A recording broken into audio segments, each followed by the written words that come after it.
All right. Today we're gonna do something a little different.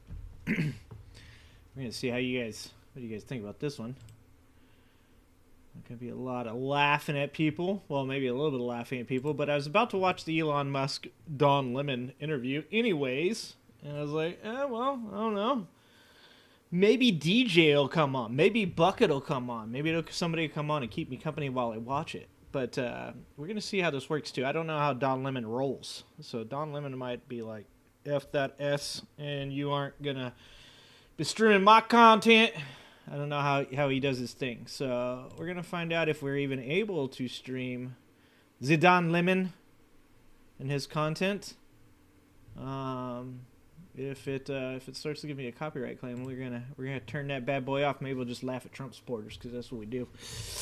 But for now, we're gonna watch the Don Lemon show, and we're gonna see if we can get like 5 or 10 of you to pop in here and say hi. And I brought myself a yerba mate to keep me company in case none of you guys show up. We'll find out. All right, well, this is the interview, apparently, that got Don Lemon told not to come back. Don't come back to X, he was told. So we're going to take a look at this. We're going to see what Don Lemon said to Elon Musk to piss him off enough to make him say, no, thank you. No more. No, thank you. All right, here we go. It's a little bit loud. Welcome to the Don Lemon Show, everyone. We're still here.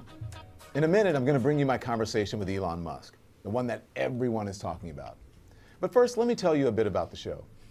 Contrary to what you might have heard, we weren't canceled by X. Yes, after months of begging me, wooing me to offer some exclusive content on this platform, Elon Musk decided to scrap the deal.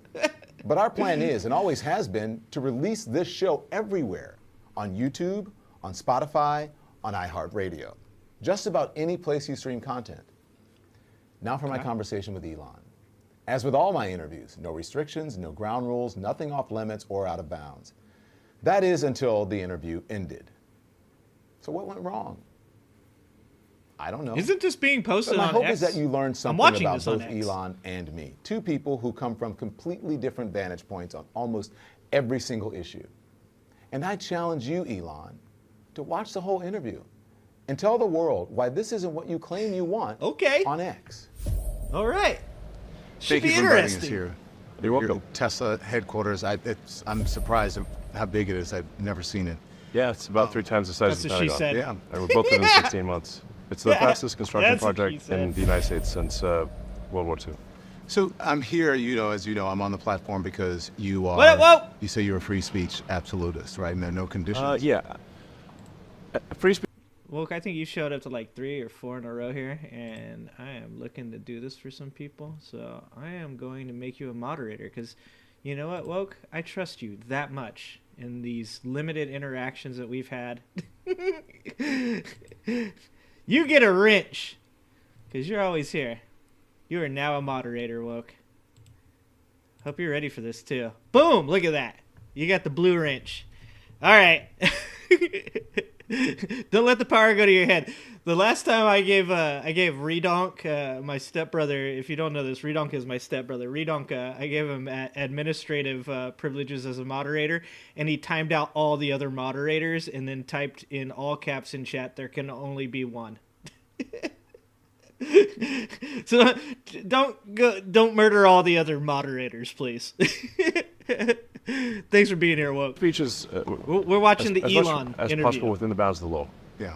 So the reason I'm saying that is because there are no conditions on this interview. You said that, we'll speak to you for an hour. I don't like sound bites, so I welcome that. So let's get into it. So we're here in Austin. South by Southwest is going on. We're at the Tesla headquarters. You are in the process of moving SpaceX here, I understand? Video quality is kind of booty. Gonna be honest. So SpaceX has a massive facility in South Texas where we build and launch Starship, and then we have in Bastrop near Austin we are about to start production at a Starlink, a large Starlink factory for Starlink terminals. But it's but we're not shutting down any facilities in California. Listen, we are. The one thing about Elon, and I was saying this the other day, maybe we should watch that too. The Ray Kurzweil going on Joe Rogan. I bring this up a couple times in the last 2 live streams, but Joe Rogan finally decided to bring on somebody that doesn't agree with every single one of his views again, and actually somebody that was intelligent. And Ray Kurzweil is actually incredibly interesting, but the way he talks is not exactly really. It doesn't work well for interviews. Joe would be like, "So, what do you think about AI? Is it going to destroy humanity?" And then Ray would be like,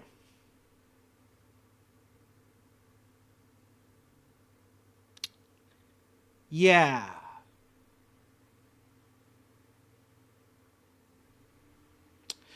What I think, and I'm like I'm on the edge of my seat. I think Ray Kurzweil is incredibly intelligent. I'm waiting for everything he says, but I can understand why many other people were like, "Dude, I can't watch this shit."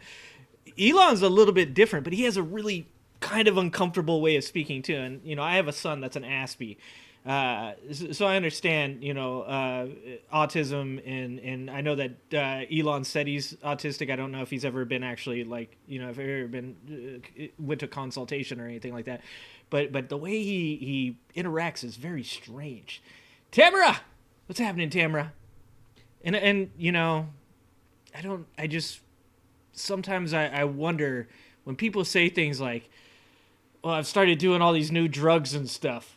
I start to become a little bit concerned that it might be affecting, specifically autistic people and drugs. There's an interaction there that isn't really that good. Also, autistic people on the internet, also not a great interaction either. And Elon here may have overdosed on his internet interactions. But he's just kind of awkward. Here as part of a launch. I don't know if that's show that is going to be on Aspie X.com. It's coming as the media industry, as you know, is going through a whole lot of changes. Yeah. X has also been affected by that. Where do you see X.com's role in the future of news and journalism, Elon? Well, I think I see the X as yeah, Tamara, it's really the shorts thing, I'm going to do some big live stream ones here soon. Probably Wednesday, I'll do like a normal. The number one way that people actually are informed about any kind of news, meaning real-time events, is on the X platform, formerly Twitter. There's nothing even close for real-time news. So we also want to expand upon that. There's nothing really close. See, this is my problem with this idea about news, though. Everybody wants this, real-time news.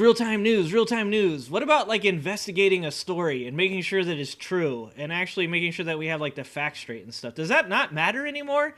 People don't, care about whether or not the shit's real. They just want it to be, there as soon as possible so they can all comment on it. It seems as though, that's actually, a bad thing. We shouldn't be pushing things that fast.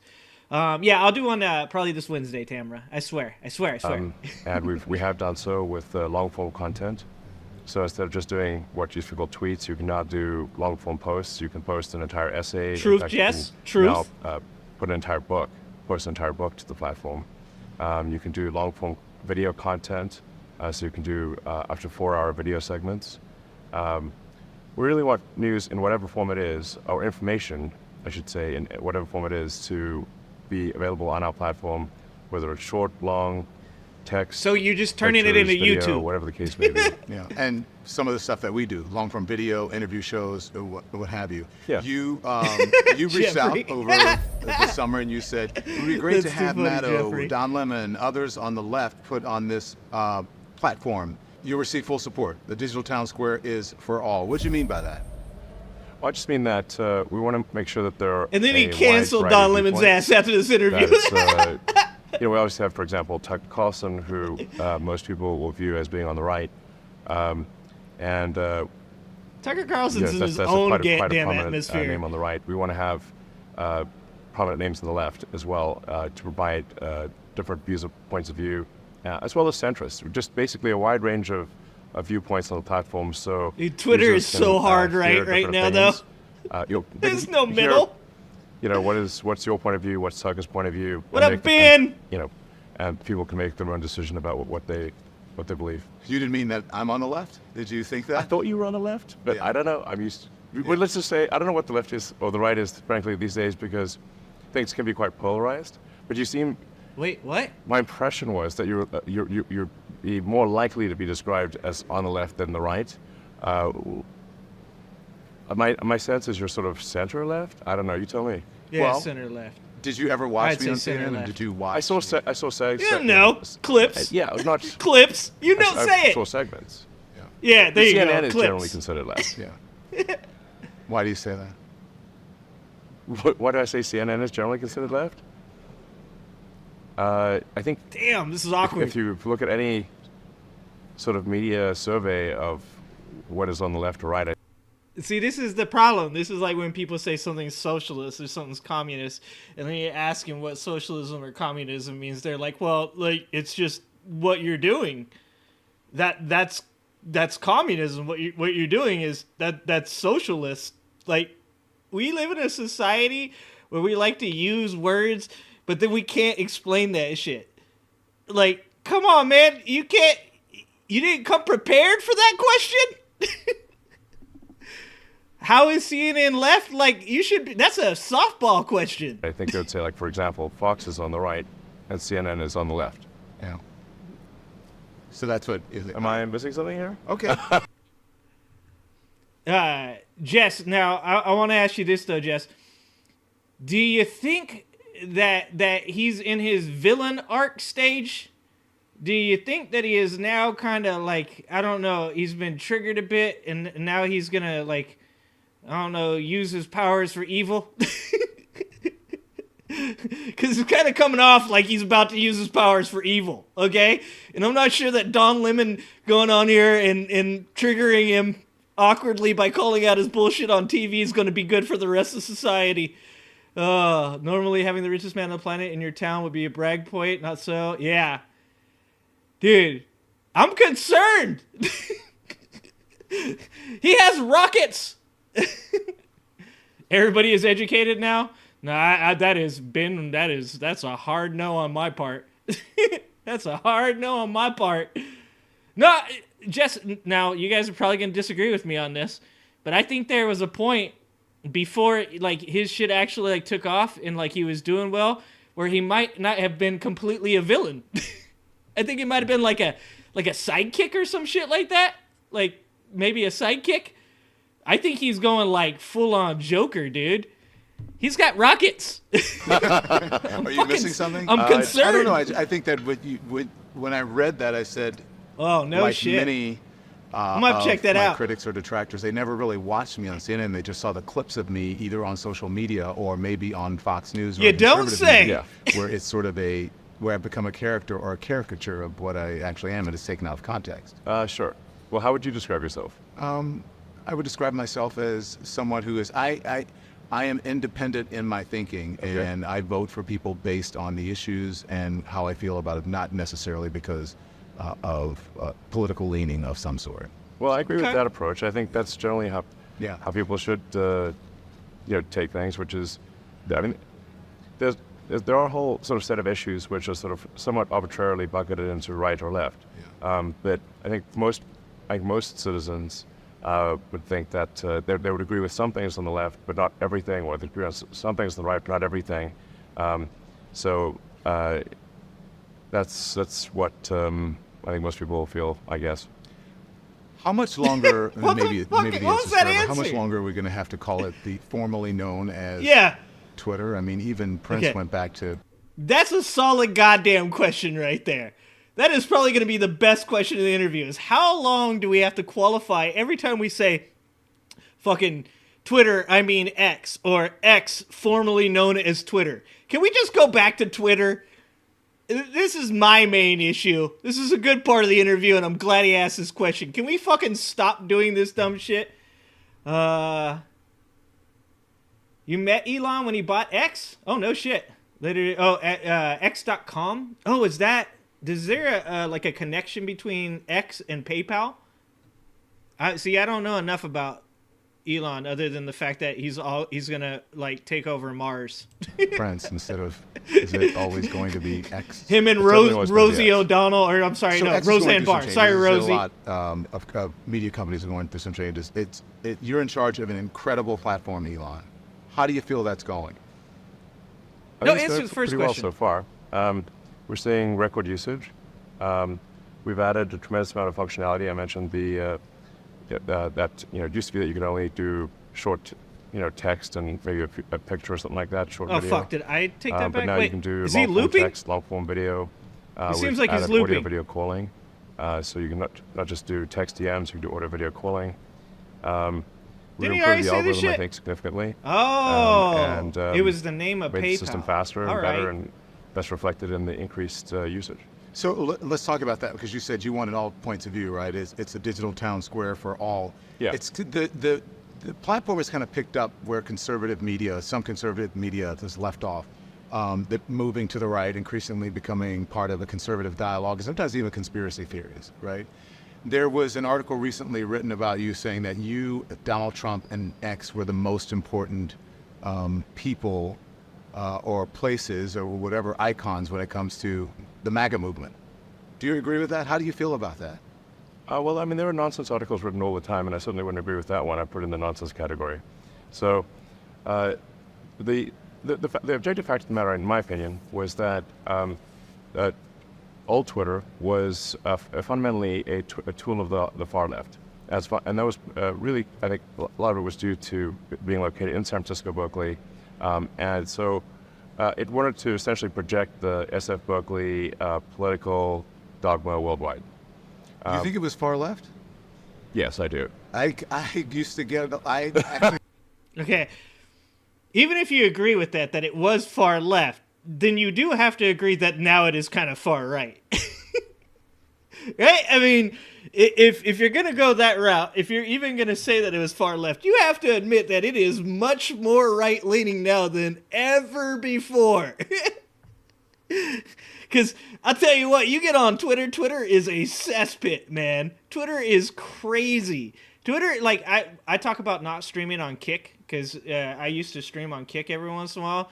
And, dude, like, if you're streaming on Kick, you're lucky if someone doesn't offer you crack, dude. Like, so it's the ghetto. It's like, you're lucky if you don't get mugged on Kick. Like, virtually mugged. I kind of feel like that's Twitter now. Like, I go on Twitter and I'm like, holy shit, you guys are fighting in here. It's fucking insane on Twitter. There is, like, no, like, normal spaces on Twitter.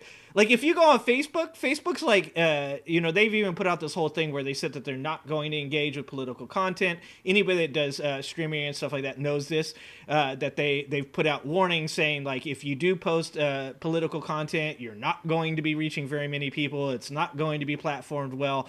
It's what people would consider being called shadow ban, but obviously they're not shadow banning you because they're just straight up telling you they're not going to push your shit out there.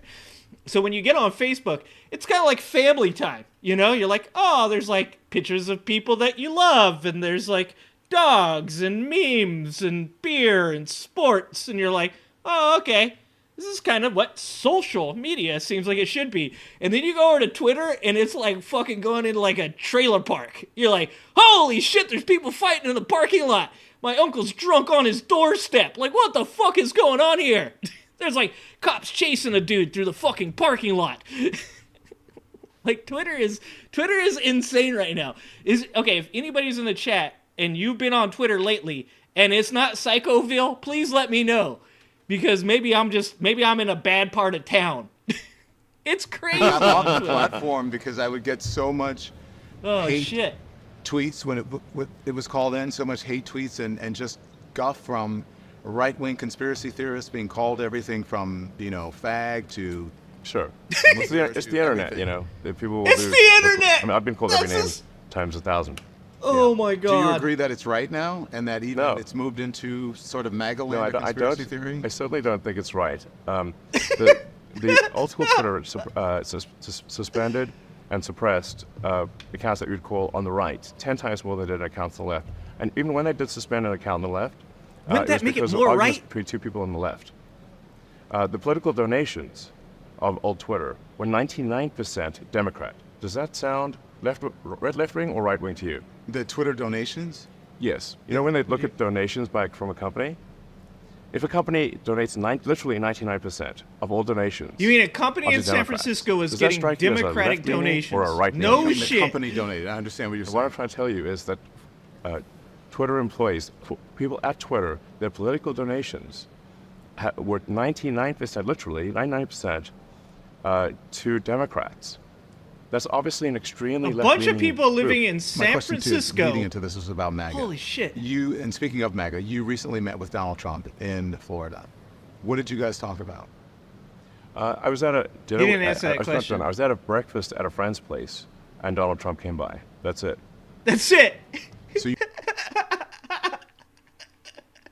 Who the fuck has that story? I was just having breakfast at a friend of mine's house. We were hanging out. We'd made some toast. He was eating Captain Crunch. And then Donald Trump happened to stop by. Dude, Donald Trump doesn't just wander into certain areas. Let's just say there are certain places that Donald Trump, he visits, okay? And if you're hanging out in one of those areas, it may be MAGA land, okay? That might be a MAGA-centric portion of America. What the fuck, you didn't go there man? to meet him? Thanks, Jess. I appreciate I went to a friend of mine's house, and it said Donald Trump's coming by for breakfast. Is that, just so you know, like, okay, fine. What'd you discuss? I don't. Let's Let's just say he did most of the talking.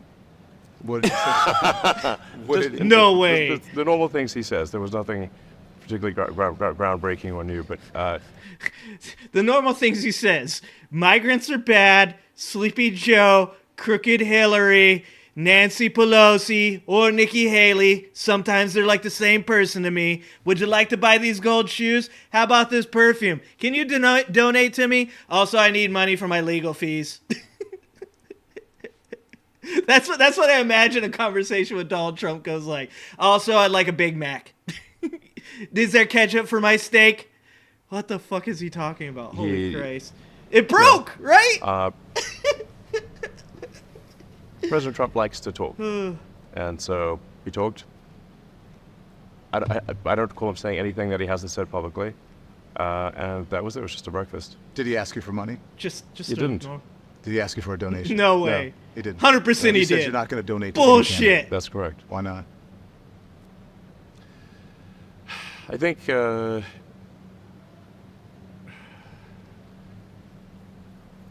Come on, buddy. Come well, on. I'll voice my opinion. I think I don't want to put a thumb on the scale monetarily. That is, significant. Are you going to loan him money to help pay his bills? No, Not at all. Pay his legal bills. I'm not paying his legal bills in any way, shape, or form. And he did not ask you for money. And he did not ask me for money. Are you going to? Yeah, when he remembers which one is which, woke. Those Nancy Pelosi trades. This is what I'm going for. Nancy Pelosi, when she gets out of office, just starts her own, what is it, like Fox Business Show or something like that, where she just tells you about all the insider trading information she has. It's all going to be to do with fucking Tesla. So you're not going to endorse a candidate? I may, in the final stretch, endorse a candidate, but I don't know yet. I want to make a considered decision before the election. Dude, absolute bullshit, dude. If you are on X at all, you know that fucking Elon right here hasn't been endorsing Donald Trump by proxy 1,000,000 times out of 1,000,000. Every day, the bro is posting, the migrants are coming to steal your jobs. The migrants are coming to take your children off to Mexico. The migrants are distributing drugs to your grandmother. Every single day, Elon Musk is posting something that is anti-Biden. You can sit here and say you're not endorsing a candidate, but that's a lot like me saying I'm not endorsing Biden. I come on here and shit on Donald Trump's crazy-ass supporters like every single day. There is absolutely no way anybody's going to look at me and go, I don't know who that guy's going for. Dude, you shit on Biden all the time. There's no way. No way. And if I do decide to endorse a candidate, then I will explain exactly It will be why. Donald Trump. Are you leaning towards anyone? No. You're not leaning towards anyone. 'Cause you've been I'm leaning away from Biden. You're leaning. I've made no secret of that. What the? Are you concerned about losing your security clearance? Oh my God. Clearance if Biden is reelected? Does that have anything to do with it? no. You are leaning away from Biden, but you're not going to endorse anyone. It seems like an endorsement of President Trump because there are only two people who are running now. Nikki Haley is out. I mean, a lot can happen between now and the election, so we'll see who, in the final analysis, are the choices for Taylor Swift is going to announce her run any day now. I think Elon would vote for Taylor. I think that's what actually might be what's going on here. I think that Elon is a closet Swiftie, and he's waiting for Taylor. As soon as Taylor comes out, he's like, you know what, I was going to go for Trump, but now that Taylor's running, I'm all for it. Now, I bet you Elon has a very conspiracy theory-minded tilt. I'm guessing that Elon thinks that maybe like Gavin Newsom or something like that's going to come out of the woodwork. Now, I don't think that he would vote for Gavin, though. Who does he think is coming out of the woodworks? It couldn't be Michelle. That's who all the crazy Trump supporters have been saying. Dude, it's got to be Taylor Swift, right? Yeah, exactly, Jess. Well, that you're making too much sense, though, Jess. You're making too much sense for Trump supporters. You're using too many words. President. And at that point, I may or may not endorse one of the candidates. If I do, I will provide Who the fuck is he talking about? Detailed explanation of why I am endorsing one or the other. At that point, might you contribute or donate? I think it's unlikely. So you have been posting up a storm, as you always do in the past couple of weeks, about the You think he'd redesign of vote the for Tesla Buttigieg? Roadster coming at the end of this year. Are there any kind of updates that you can talk about to expect kinda from a the sweet-looking flagship car, not EV? gonna lie. I mean, Tesla stock is down in the last 6 months. What's next for the company? Yeah, it's tough to stop using it, right, Jess? I'm having an issue with that, go too. Up and down, but what really matters Hard to turn it off. are we making and delivering great products. The Tesla products are outstanding. Last year, the Tesla Model Y was the best-selling car of any kind in the world.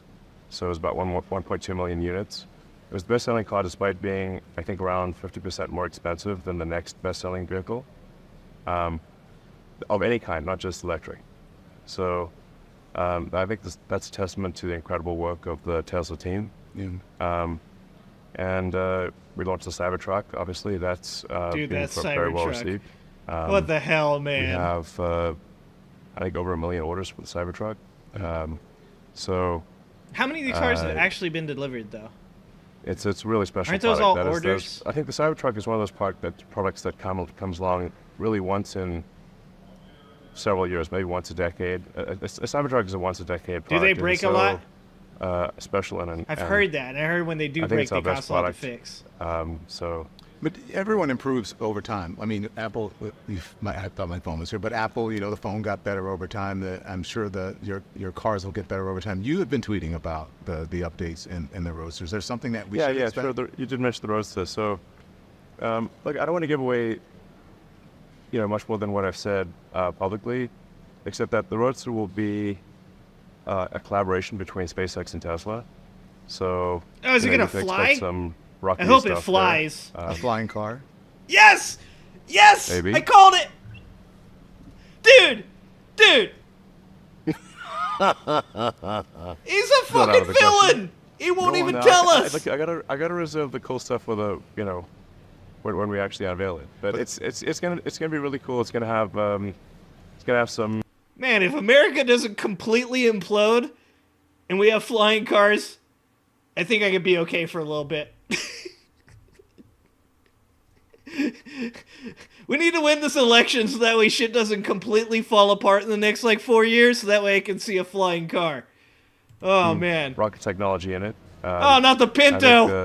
Well, the only way to do something My that's family cool owned in a the Cybertruck Pinto. is to combine Oh shit. SpaceX and Tesla technology to create something that's not even really a car.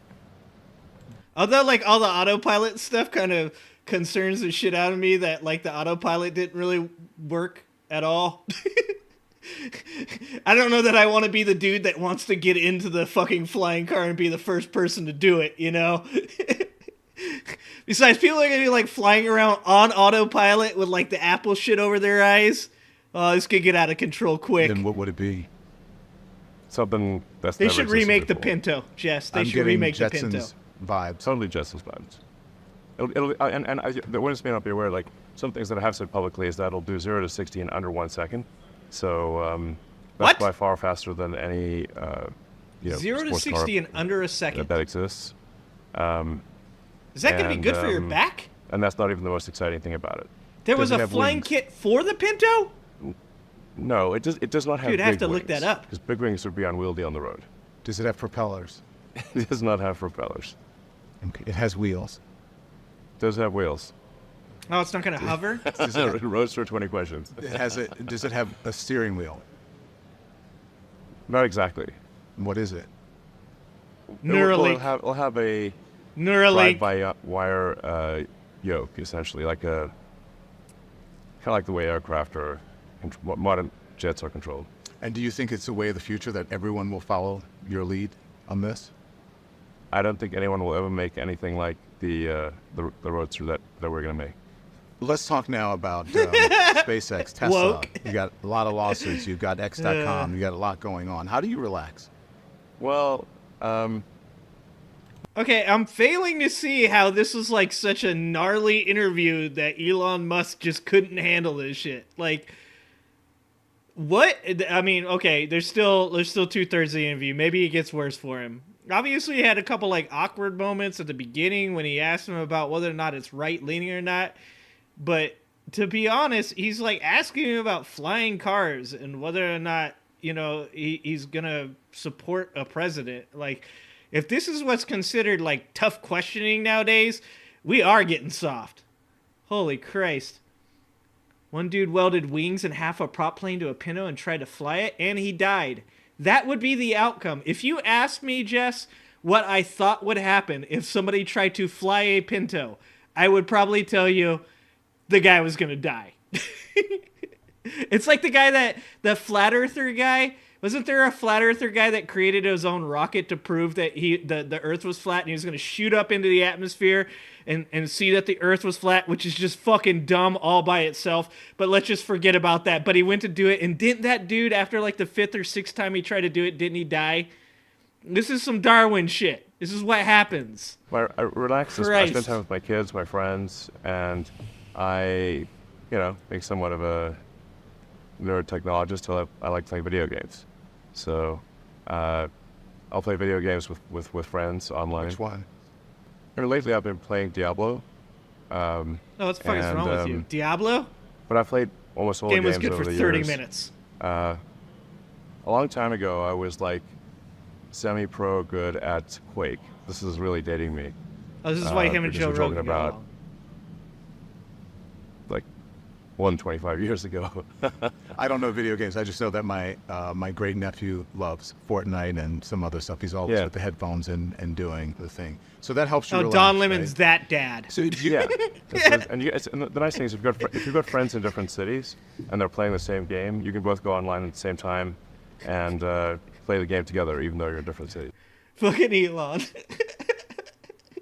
God, he's such Gen X. Like, I don't know if you know this, Don Lemon, but yeah, the state of video games now is that if your friend's in Philadelphia and you're in California, you can actually get online and play that game together. Yeah. And maybe, I don't know, maybe Don Lemon doesn't know that. Listen, I'm not asking you anything that anyone else hasn't asked you about your controversial stuff. Was he that setting him you up? post a lot of controversial stuff. Is that considered blowing off steam? Oh, he was setting him up. Well, I guess I do enjoy using the platform. I mean, I do call the X platform the PvP, or player versus player platform.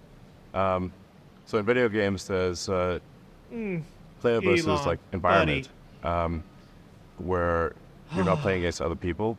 And then there's PvP, which is like hardcore. You're actually playing against other people. What the fuck? He's having such that's a blowing off Zoomer steam for moment you. right now. Yeah. Yes. It is to some degree, not always. I mean, obviously I use it for to post jokes, to post. Dude, just say it, bro. You're a troll. You're a grown-ass man that bought an entire social media platform so you could troll people. This is the problem with our society, okay? Just come out and say that shit. You get behind the keyboard, you on Twitter just typing away and shit, and then you get in front of the camera and you're like, yeah, sometimes I post memes. Yeah, every once in a while I post a meme. Like, dude, you do a lot more than just post memes. You fucking troll people. You say dumb shit. You try to get a rise out of people. We all see it. We know who you are. Just, you know, what the fuck, sometimes man? trivia, sometimes trivia. things that are of He doesn't post great trivia. So you do a lot of it at night, like late at night. So when you're doing this, are you sober when you do it? Almost always, yeah. Oh shit! I didn't see that coming. Holy shit! Don Lemon just became my favorite interviewer of all time. Are you sober? Dude, this is why Donald Trump and him hang out. They both have a real issue with posting shit on social media that people can't tell whether or not you were sober when you posted. Oh my God, that was the greatest question Under the influence of all time. anything? No, I don't drink. I don't really. No, I. And that's no. when Don lost his So job. No drink, no smoke, no nothing. I mean, you smoke pot with Rogan. I had one puff. Yeah. I think anyone who smokes pot can tell I don't know how to smoke pot. But you've admitted that you have a ketamine. Oh, what up, Artie? prescription. Yeah. What's that for? Well, I mean, it's pretty private to ask somebody about a medical prescription, you know. But I think it's something I'd say, like, there are times when I have sort of I don't know, like a negative chemical state in my brain, like depression, I guess, you know, My guy, I was literally about to say, just say you have depression. See, this is the problem. This is the problem when you put yourself in this position where you're trying to be this hard-ass dude on Twitter about how, like, you know, you're owning the left and, you know, you're doing all these, like, crazy things that with your opinions and stuff. Just, like, you can have depression, big guy. Everybody goes through it, my man. Just say, motherfucker, I've had some dark times in my life, and I had some depression, some anxiety. Like, this is, as men, we need to be better about talking about these things. Why is it so hard for him to just say that he has depression medication? or like, because he's worried people are going to call him out on it. Linked to any negative news. It looks like they're at the Hyundai dealership, or a ketamine is Kia helpful for, dealership. Getting one out of a negative frame of mind. Well, listen, So in fact, I generally, obviously I'm not a doctor, but I would say if someone has depression issues, they should consider talking to their doctor about ketamine instead of SSRIs. Listen, I think that ketamine and drug So therapy that's is why. Okay. increasingly becoming more in the mainstream. Yeah. Do you think that you're doing it under a doctor's care, right? Yeah. Literally a prescription from an actual, a real doctor, not like, you know. Yeah. But do you feel like you ever abuse it? Oh, damn! God damn!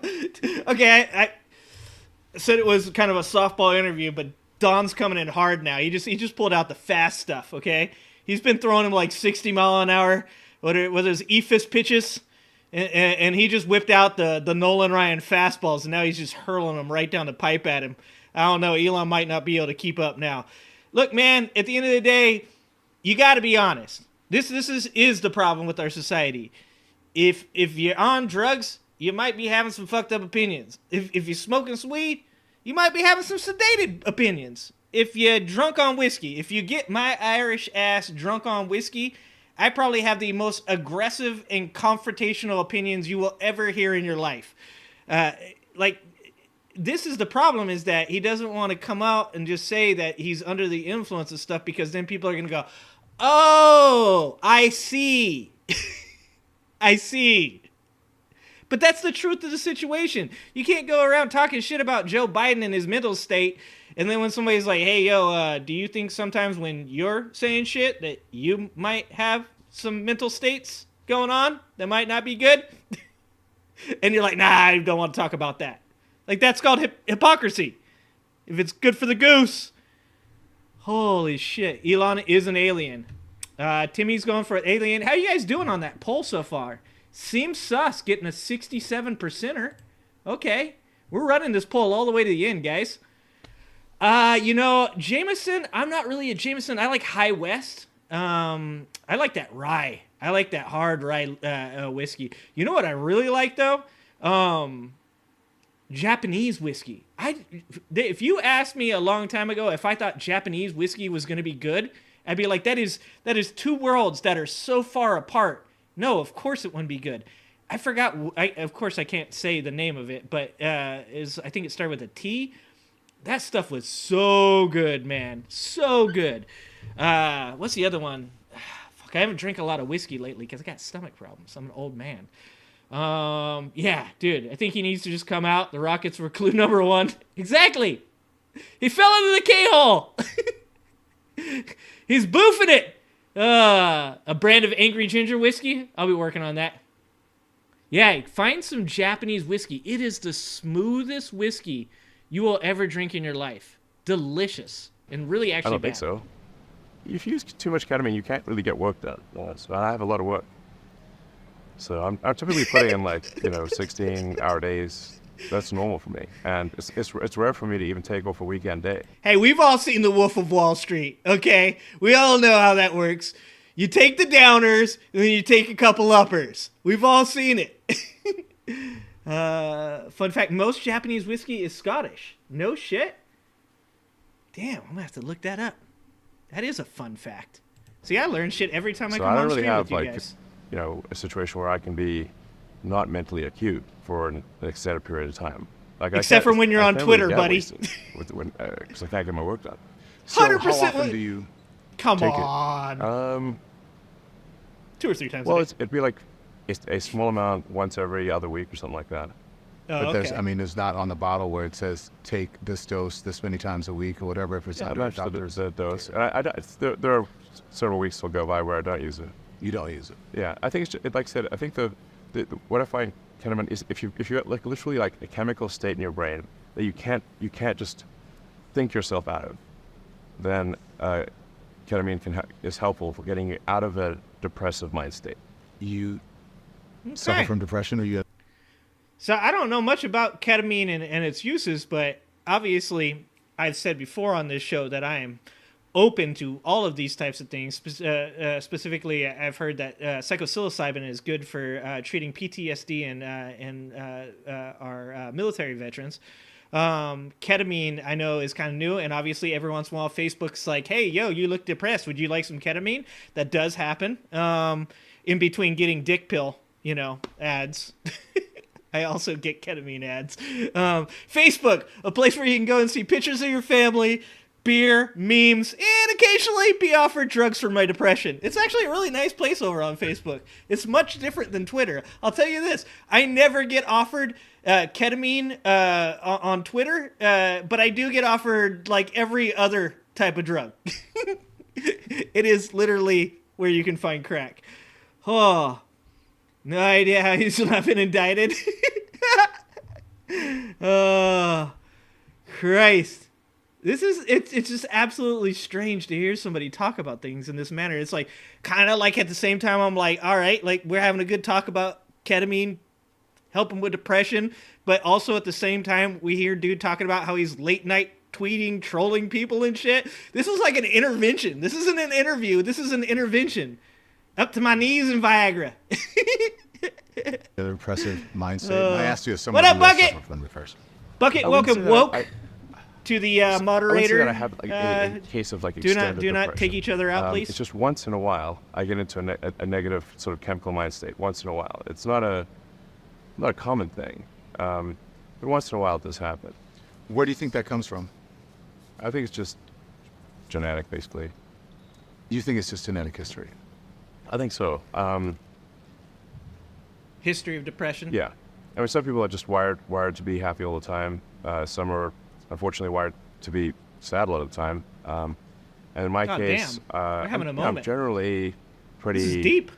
pretty positive. What and up, optimistic. Peachtree? But once in a while, I don't know what happens. There's some, like I said, I think it's just chemical tides in your brain. Once in a while, it's like a brain storm.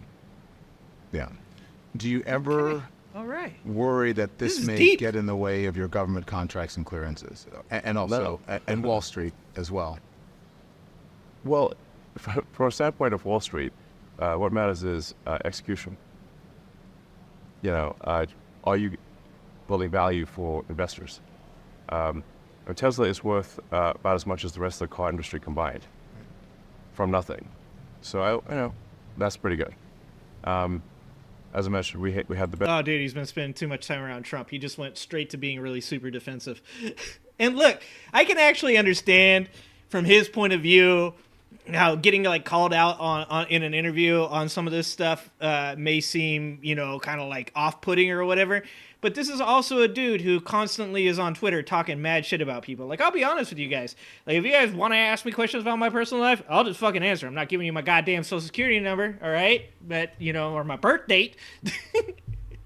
But, like, I'm a pretty open book when it comes to who I am. And so when I get on here and I talk trash and I'm talking to Trump supporters, a lot of the reasons that I can get on Trump supporters' levels because I grew up in a trailer park. Like, fucking... Like, I see things mentally that they think that I experienced in my lifestyle. If you're going to get on Twitter, if you can get on social media and you're going to clown people and you're going to say shit to people, then you really shouldn't be all that surprised when in the middle of an interview someone says, so are you on drugs and do you have government clearance? Because that seems like it's pretty important. Like, I don't know how you're going to be surprised by that kind of shit. Best-selling car. That's a fuck around and find out moment. I can't feel my face. Good job, Lori. If there is something I'm taking, I should keep taking it. Have you talked about Timmy, your ketamine use and depression? Timmy, that's actually a really good point. He sounds like he's either been on a little too much ketamine or spoke to someone who had a friend that took ketamine in the 90s. But that's another thing that like people do, right? Is like they cover up. Like generally somebody's like, well, I only do it every once in a while. You're like, this motherfucker's high all the time. Like, anytime that somebody you're talking to about drug use or alcohol use, we all know when we go to the doctor and we sit down and they're like, how many drinks do you have a week? You're like 2 or 3-ish.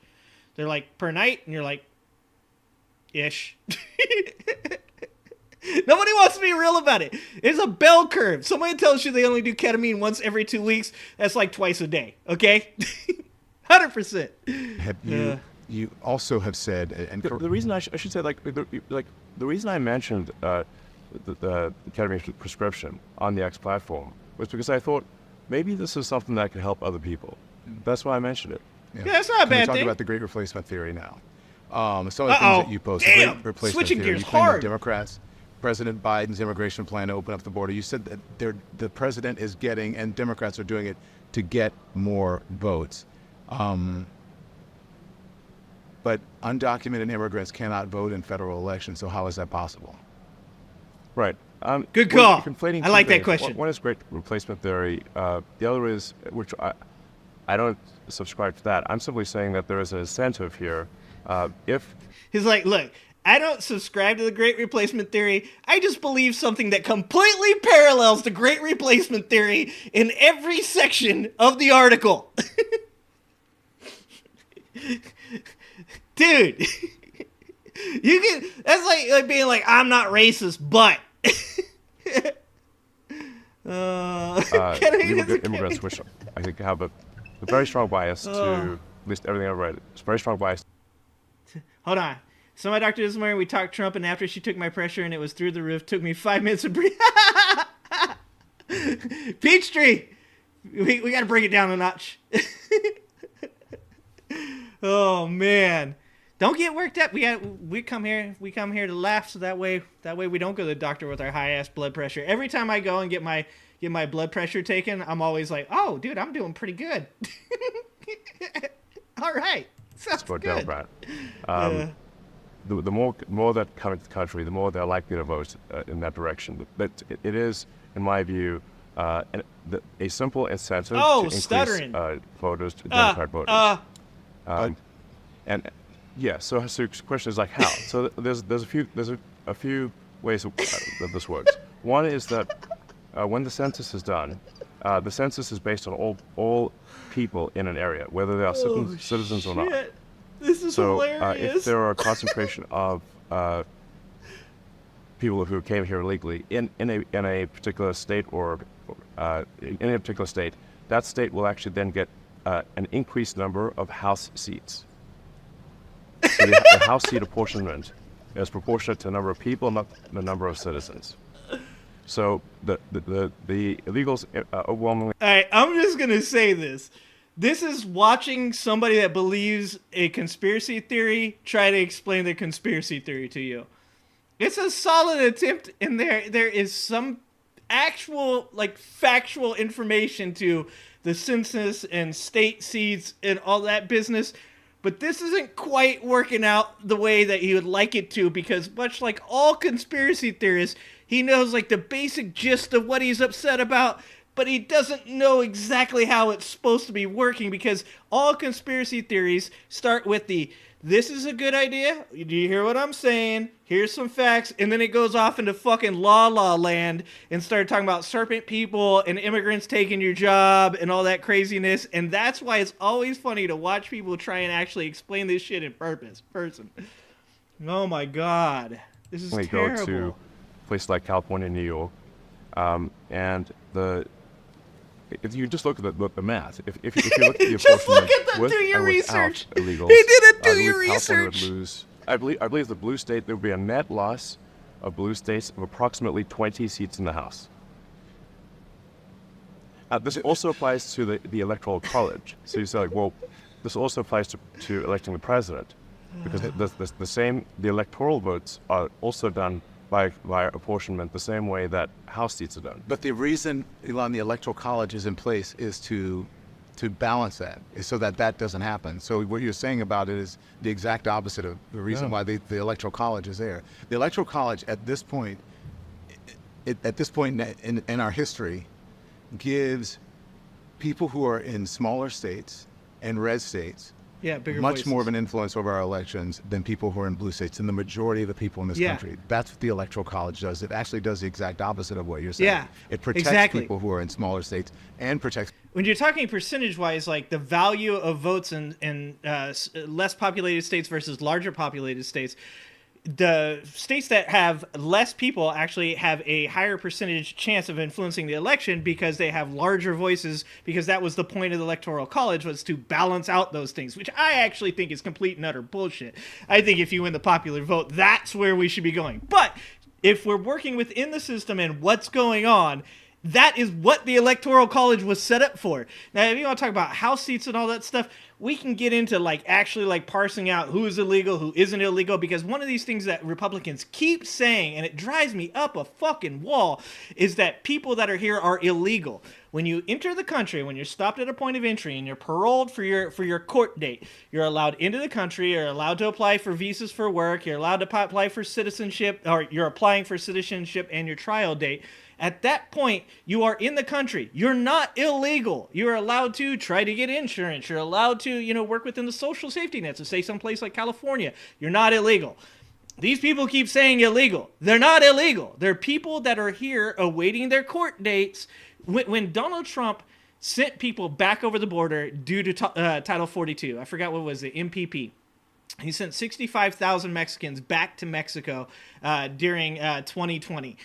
At that time, there's something like 5,000, 6,000 people that were either abducted, were murdered, were harassed by cartels.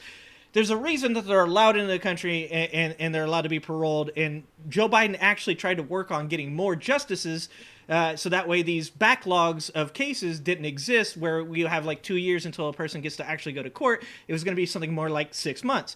So this idea that they're just bringing over all these people so that way they can vote, that it isn't true. It isn't true. People who are in red states. Well, the red states, because they tend to be smaller and less populous. I think that statement is what you said is true, but what I said is also true, which is that if, as is the case, a disproportionate number of legal immigrants go to blue states, they amplify the effect of a blue state vote. And the math, as I understand it, you can research this obviously very easily on there. It's pretty. Yeah, Tommy, I hear what you're saying, but when people talk about the immigrants that they're talking about legal immigrants that they claim are illegal. When you're talking about people that are getting insurance, when you're talking about people that are applying for work visas and taking your job, all that shit about Tyson chicken, yeah, like all of that stuff, those are legal people who have work visas to work here that people are saying are illegal, which they are not. So yes, there are people that are here illegal, and then there are people here that are legally. That is without a doubt a fact. But when we talk about how language is used semantically, people are currently using the word illegal improperly, because the people that are here that entered through points of entry that are awaiting their trial are here legally. They are not illegal. Pretty straightforward to research this. But my understanding is happening, noble that strolling traveler. That the Democrats I hope you're having a good day approximately too. 20 seats in the House if illegals were not counted in the census. And that's also Woke 20 Dragon less should be electoral read on. votes. No, Woke Dragon's our new mod. So the illegals absolutely do affect the who controls the House and who controls the presidency. It does not affect the Senate. Yeah. In blue states, you're talking about. I Yes. don't believe that your information on that is right. So listen, let's talk more about. Yeah, I would like to look into that. That's worth looking into. The census and how it affects how many seats in the House you have. But that doesn't specifically mean that you're going to have an offset of red versus blue. I don't know how many of you guys live in California or know anything about California, but California is not a completely blue state. I live in a red district. There are plenty of red districts. The state of Jefferson is from California, and the majority of those people that believe in the state of Jefferson are right-leaning Republicans. We have tons of farm workers. We have tons of red-leaning people. Like this idea that, oh, that's the one thing that's throwing off everything is this is going on. That's not completely true. It is something that should be looked into, but it does not mean exactly what he's saying. And this is the problem with all this stuff, is when you hear something like that, you get really worked up about it. And you're like, there it is. That's the thing. That's why everything's wrong. You have to look further into the issue. And I don't have a problem with people bringing up the issue. It should be then investigated and looked into to see if that's factual or not. But that's where we draw the line. We hear something and then we repeat it without actually doing any actual research on the subject. And that's how I kind of feel like this conversation right here is going. And, you know, obviously he's not going to, you know, run the interview in that direction. They have other questions they want to ask. But that would be a good thing to maybe have a podcast on, where you actually entered into the information of exactly how that's affecting the House of Representatives. About the Great Replacement, because the first time that you Thanks, posted an Noble. exit I about appreciate this that. Jewish conspiracy, you ended up You apologizing. grew up in Call it a Clovis? Nice. I just said that there's a simple matter of incentives. You don't need a conspiracy when you have basic Exactly, incentives. Timmy. In my view, there's a basic incentive that is fundamental. Thank you, Ethan. That for the Democrat Party to identity foster politics. and usher in Exactly, a large number of Shimshon. illegals. And you don't need a conspiracy in that case, because you have a very basic incentive. You could say I'm wrong about that incentive, but that's my view. I'm not buying buying some great replacement theory. I'm simply saying there appears to be a very clear incentive for Democrats to maximize the number of illegals because it helps them win elections. I'm talking about Alan, that's gonna be the crazy. Great Replacement theory is also part of a Jewish conspiracy theory. And when you did the tweet, or you responded to the tweet about that, you ended up apologizing, and which I think is, you know, it's good that you ended up apologizing. You went to Auschwitz with Ben Shapiro. Yeah. Right? So you said you. He was about to say, I didn't apologize. You see that face? He like did the eye roll and shit. He was like, well, I didn't really apologize. That's kind of where like people just like screw themselves over. Like, bro, just let it go. Let it go. You wrote on that shit. That's the actual truth. You can't like write on somebody's great replacement theory. That's the actual truth. And then be like, well, I didn't really mean that. You mean the actual truth? You learned your lesson. What did you learn? Oh shit. I said I learned my lesson. You said you learned your lesson when you apologized, and you said you went to Auschwitz. You saw what. No, I was already aware of these things. And the nature of my comment that really inflamed people, what I was trying to say, and I did very quickly clarify, this is what I'm saying, is that a number of prominent Jewish philanthropists fund groups that they should really take a closer look at funding, because some of the groups they fund, I think, are anti-Semitic. Yeah. Do you understand the connection between the two? There's a connection between, you said Democrats, the Great Replacement Theory, but when it comes to the actual Great Replacement Theory, originally it was started about Jewish people, as you said, flooding in the country, and then now people are using it for Democrats, saying the same thing about Democrats. Flooding. In my view, it's a simple matter of incentives. Yeah. I don't. See, and this is like one of those times. Just say, yeah, no, I see how that could be misconstrued, but that's not what I'm saying. You could like, I don't get why people have to do this thing where they're like, well, hold on. No, actually. No, those two things do parallel, and you should be able to see that they parallel. And then you should go, okay, I understand how that could be misconceived as being that. Can we talk about a way to, figure this out where those two things don't parallel? Because either way, it's bad. Whether or not you're saying it's a great replacement theory of immigrant Mexicans, or it's a great replacement theory of Jewish people replacing Americans or white people, whatever the great replacement theory wants to say, I don't get deep into these conspiracy theories. You should at least acknowledge, oh, okay, I can see how that could have been a problem, and maybe there's a way I could have better worded that, or perhaps maybe we should talk about why, like, the thing I think actually really parallels that and how that could be bad. Like, I don't understand why people can't, like, have conversations where they admit that they might actually not be 100% certain that what they said was actually correct. I actually don't see an incentive for Jewish people to want Thanks, to Will. have Appreciate that. immigration. I don't think there is such. What an up, incentive. Screams? The Great Replacement Theory is a neo-Nazi trope. It's in the neo-Nazi manifesto. It's in the Turner Diaries. It's referenced by the Buffalo mass shooter in his manifesto, where 10 people, black people, were murdered in Buffalo. There's the actual title of the Christchurch shooters manifesto. 51 people in the Muslim mosque were murdered. 23 people murdered. This is where we play whataboutism. This is generally where the playbook comes out. It's, yeah, but what about? In El Paso by a shooter who used the same language that you use in that manifesto when you say Hispanic invasion. Is that not? I didn't say an Hispanic invasion. And you quoted a tweet that called it a Hispanic invasion. If I quote something, it doesn't mean I agree with everything in it. It's just something that I think this is something worth people should consider. Oh, Why God, would that's you a quote terrible something that you take. didn't believe? Because anything I quote is going to have a whole range of statements. Doesn't mean I agree with everything in it. Okay, but that's a problem. And this is another thing that people don't understand about text. Like, you can't convey all of your thoughts and your feelings through text, and it's going to be misconstrued. And Elon should fucking understand that. He owns a social media platform. He should know that better than anybody. I can't, like, text... Okay, I can't quote something that says... something, let's say, fucking, I love the Eagles, but Jalen Hurts being black, I'd rather have a white quarterback. I agree with the first part of that tweet. The Eagles, I love the Eagles. But the second part of the tweet I don't agree with. So, I can't quote that and then be like, well, yeah, man, you guys should have figured out that, like, I'm not racist, but I do love the Eagles, so I posted that. Like, that doesn't make any sense. None. Zero. That doesn't... How can we not know that?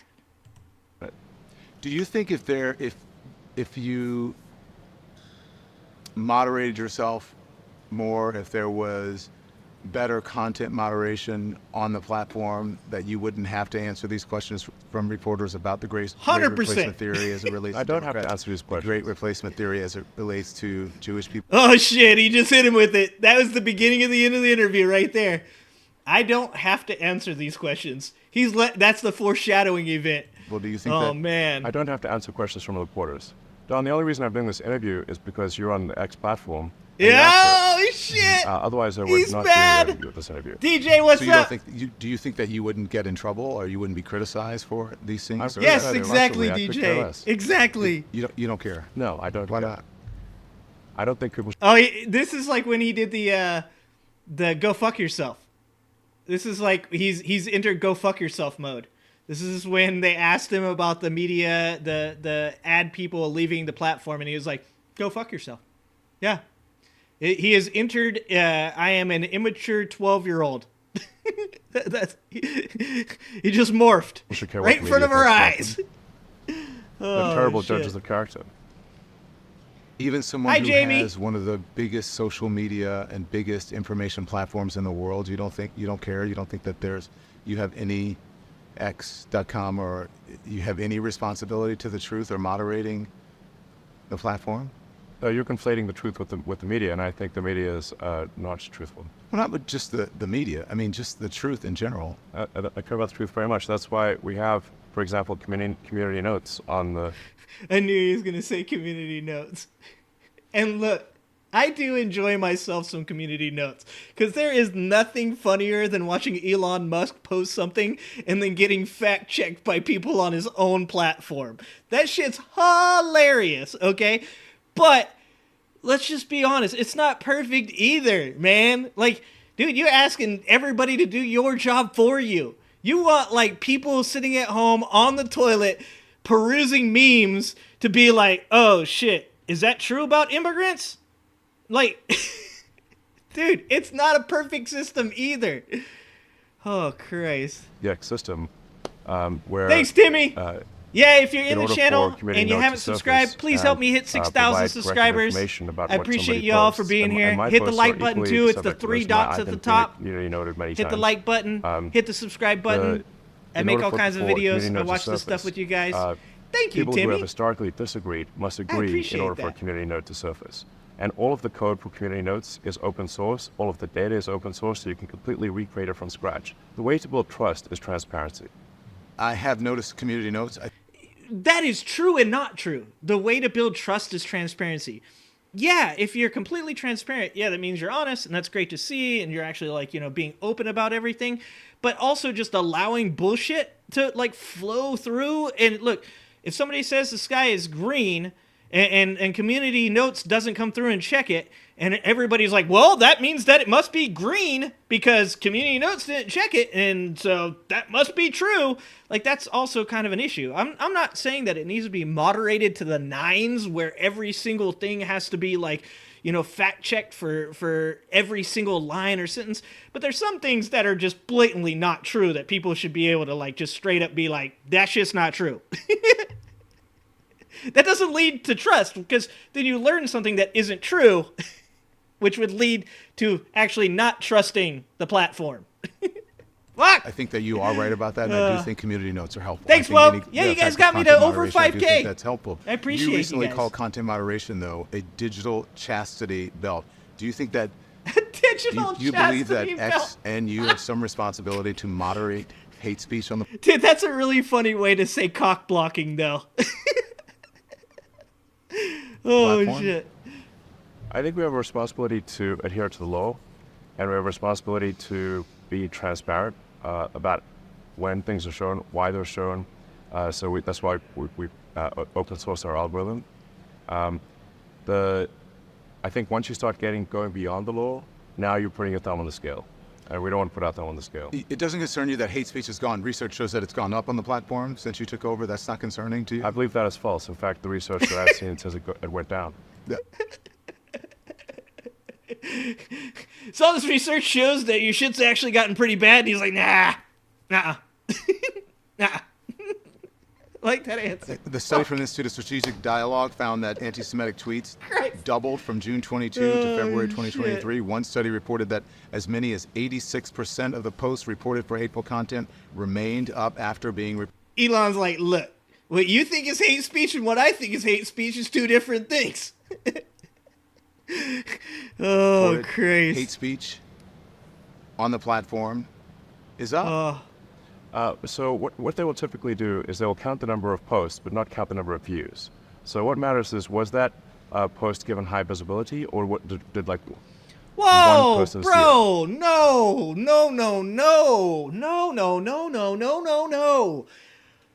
My guy, whether or not it's been seen more or not, that's what you're judging it on? So if you have 1 million posts on Twitter that use the N-word, that's not as bad as 2 posts, as long as it didn't get 2 million views? As long as each of those 2 posts didn't get 1 million views, that's way worse? Like, I understand the idea that more people saw it, so that might be bad from a business point of view, But if you have 1 million people that got 1 view, that's 1 million motherfuckers spreading hate versus 2 people that got 1 million views each. I don't think that that's true. I could be wrong. You guys can fight me on that one. But I'm pretty sure 1 million motherfuckers spreading hate versus 1 dude that got 1 million views is a lot fucking worse. Like, out of those 1 million views, how many people actually agree with it? How many people are on there going, hey, you're a douchebag, you shouldn't say that? But if 1 million motherfuckers are posting it, that means all of those million-ass people believe that shit. Holy Christ. That is a strange thing to say. And if you look at the number of views, of how many times was hate content viewed on our platform, it is down substantially. Yeah.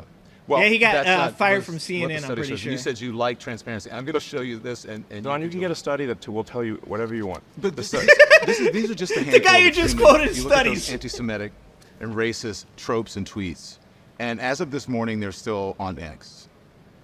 And from your own content policy, these posts should have been deleted. So why haven't they been deleted? Why are they still there?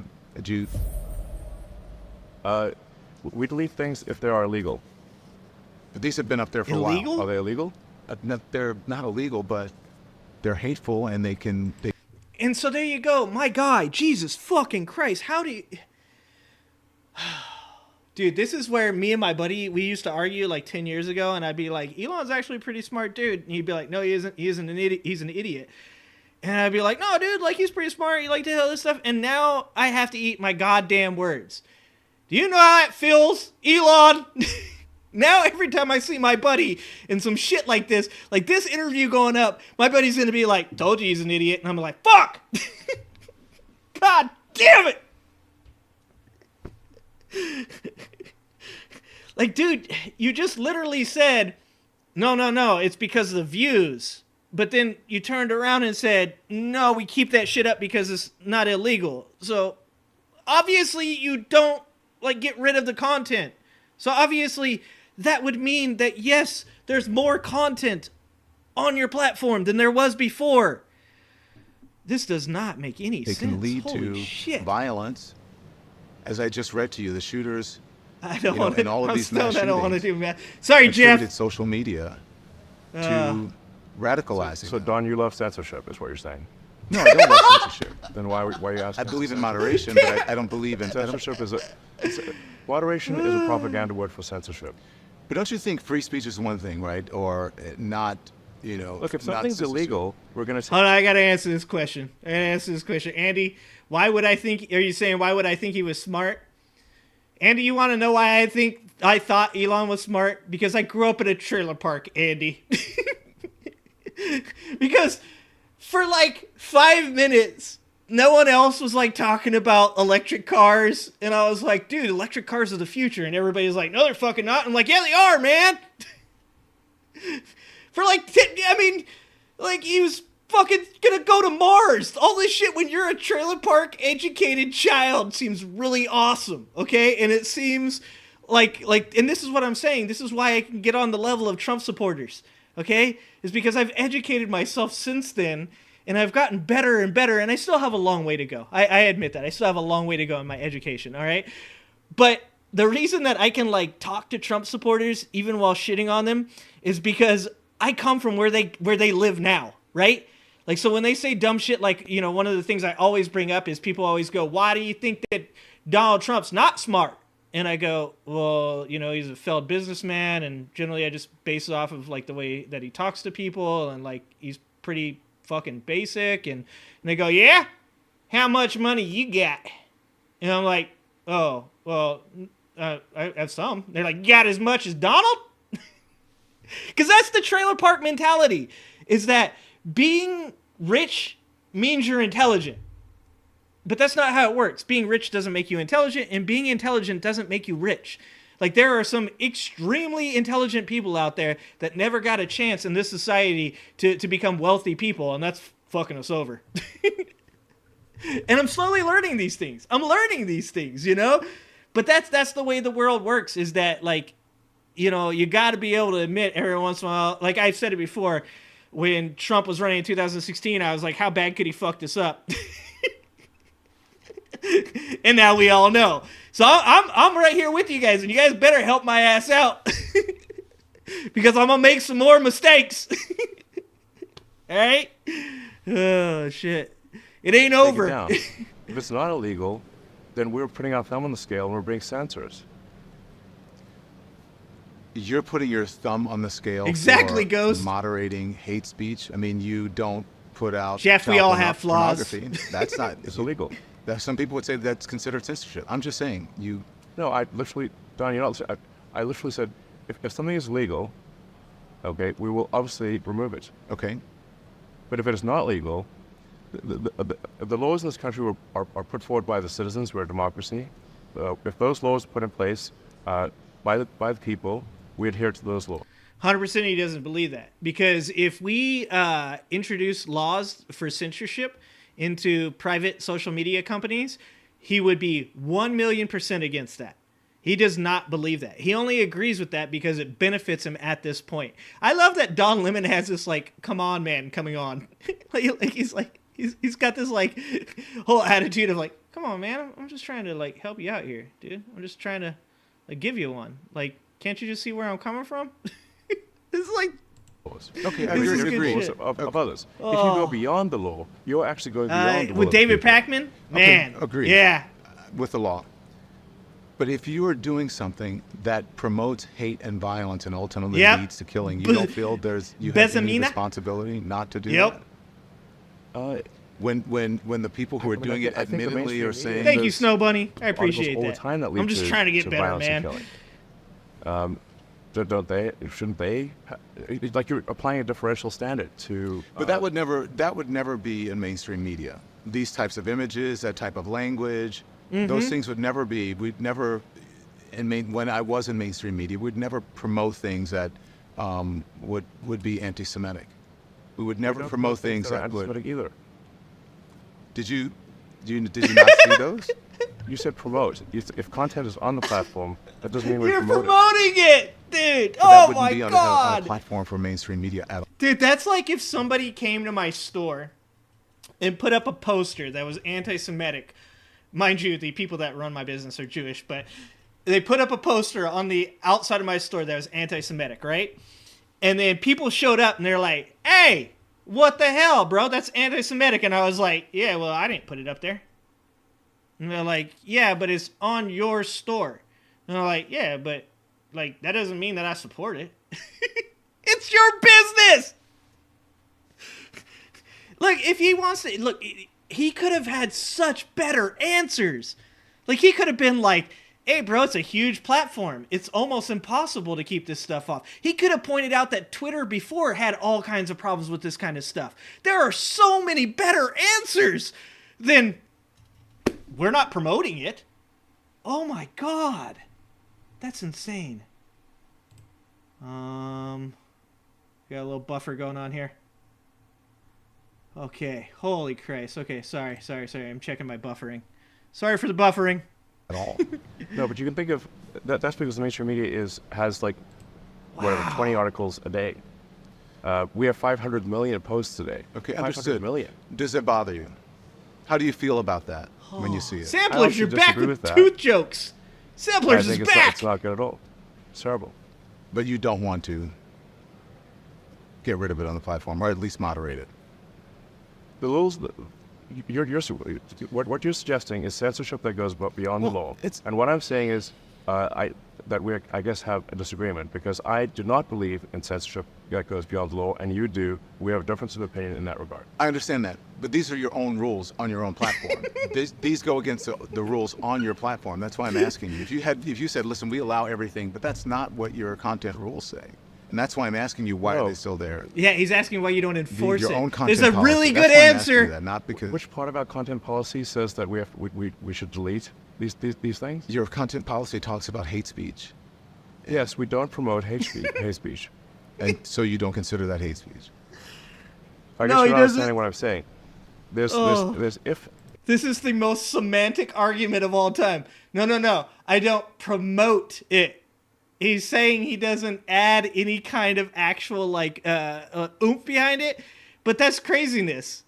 That's, like I said, that's like me saying this poster on the outside of my store, it's there. Yes, it's anti-Semitic, but I'm not like promoting it. That doesn't make any sense at all.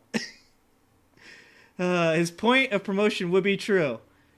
No, it wouldn't be true. It wouldn't be true because they're arguing over the word promote. If he has a rule that says that they do not promote hate speech and he is going to use that as the reason, then he's okay with hate speech, but he's saying he will not promote it. Like, you just got to get to that point where he's okay with hate speech, he's just not going to amplify it. That's still bad. I look like a scuffed Goldberg. Damn, that's a comment, actually. That's a hell of a compliment. Thank you. Goldberg's a bad man. It's not my poster, bro. You can find, like, not my poster, bro. Sign up right now and do 100 things that are hateful. Oh, but if nobody reads it, it doesn't matter. So you can think of X as being. Dude, he should have pulled up the views. Show him the views on the fucking on the post. With like 20 articles. Let's see the views. But everyone has the opportunity to read it, Elon. Yeah, is it hidden? Everyone has the opportunity to read the internet. Or you said it's suggesting we should shut. Look, I'll give him this. If there are zero views on those on those accounts, then he is correct. But if there is even one view, that means people are seeing it. Shut down the internet? No, but you don't own the internet. I'm asking you about you and your responsibility on your platform. Yeah, you don't own the internet. So I see how you feel now. Therefore, you're not accountable for those things. We don't agree on this. Yes, you want censorship and I don't. No, I don't want censorship. Yes, you do. No, I want responsibility. I think there. You desperately want censorship. No, if I want a censorship. You want censorship so bad you can taste it. No, this is Dude, true. Jackson, it's no doubt. It's a cesspit. There's right and wrong. Oh, my first Trump 2024. And I think that when you have a platform that's as big as yours and as powerful as yours and as influential as yours, and you are a person of consequence to. Hey, you think in real life, like, that's the only thing these people can say is Trump 2024? Like, you walk up and you're like, "What's up? I'm Charlie. Nice to meet you." And they're like, "Trump 2024." And you're like, "Cool. Actually, nice to meet you. Is that your wife? Trump 2024." So you're a Trump supporter. That's good. Can you tell me what you like about Trump? Trump 2024. Oh shit! You know that's what they sound like in real life, right? Like, they got their hat on. They got all their merch that they bought with the money that they get from their fucking Social Security check. Well, they complain about how bad the economy is, and all they can say is Trump 2024. Holy shit! You guys are amazing. That there is a certain responsibility that goes along with what you have on your platform and what you put out to the world, and I think that's important. You don't see that responsibility. I think we have a responsibility to adhere to the law, and if people want the law changed, they should talk to the elected. He doesn't agree with that. 100% he doesn't agree with that. Because if the law gets changed, he will shit a brick. That is us deciding to be censors. So, and I'm against censorship. I'm funny 2024. And freedom of speech only is relevant when people you don't like say things you don't like. Otherwise, it has no meaning. But I do think that there should be guardrails. Yeah, because people that support Biden aren't in a cult, I believe in Mr. free Right? speech as much as you. I would fight. It doesn't make you wonder. I don't disagree. It doesn't make me wonder at all. A lot of what you put out on social media, but I will fight for your right to be able to say it. Great. Oh, Jesus. Okay, so listen, let's talk about diversity, equity, and inclusion. All right, that's been a target of yours lately on X. There was a repost of Ben Shapiro that you claim that DEI is killing people. Specifically, you Thug point Shaker. to medicine. You claim that DEI programs are putting people at Dude, risk. that's my favorite. Do you really believe this to be true? And what evidence do you have to support it? What I was referring to there was that if we lower the standards for doctors, such so that they Biden is just a good president. You're correct. If the test for a doctor is lowered, then the probability of them making a mistake and killing someone is obviously going to be higher. Dude, that is the dumbest thing. I'm not sure I understand what you said. I want to make sure I understand what you're saying. Actually. Yeah, let's do that one more time. If the standards for passing medical exams and becoming a doctor, or especially something like a surgeon, if the standards are lowered, then the probability that the student will make a mistake is higher. They're making mistakes in their exam. They may make mistakes with people, and that may result in people dying. What evidence do you have, though, that they're lowering the standards? That's what I was about to say. He made this same argument about airplane pilots. He said, or maybe it was somebody else and he retweeted it or whatever it was, but it was like, I don't know about you, but I want the best pilot, not the black pilot. If you're a pilot, generally you're going to get a chance at getting a job as a pilot, right?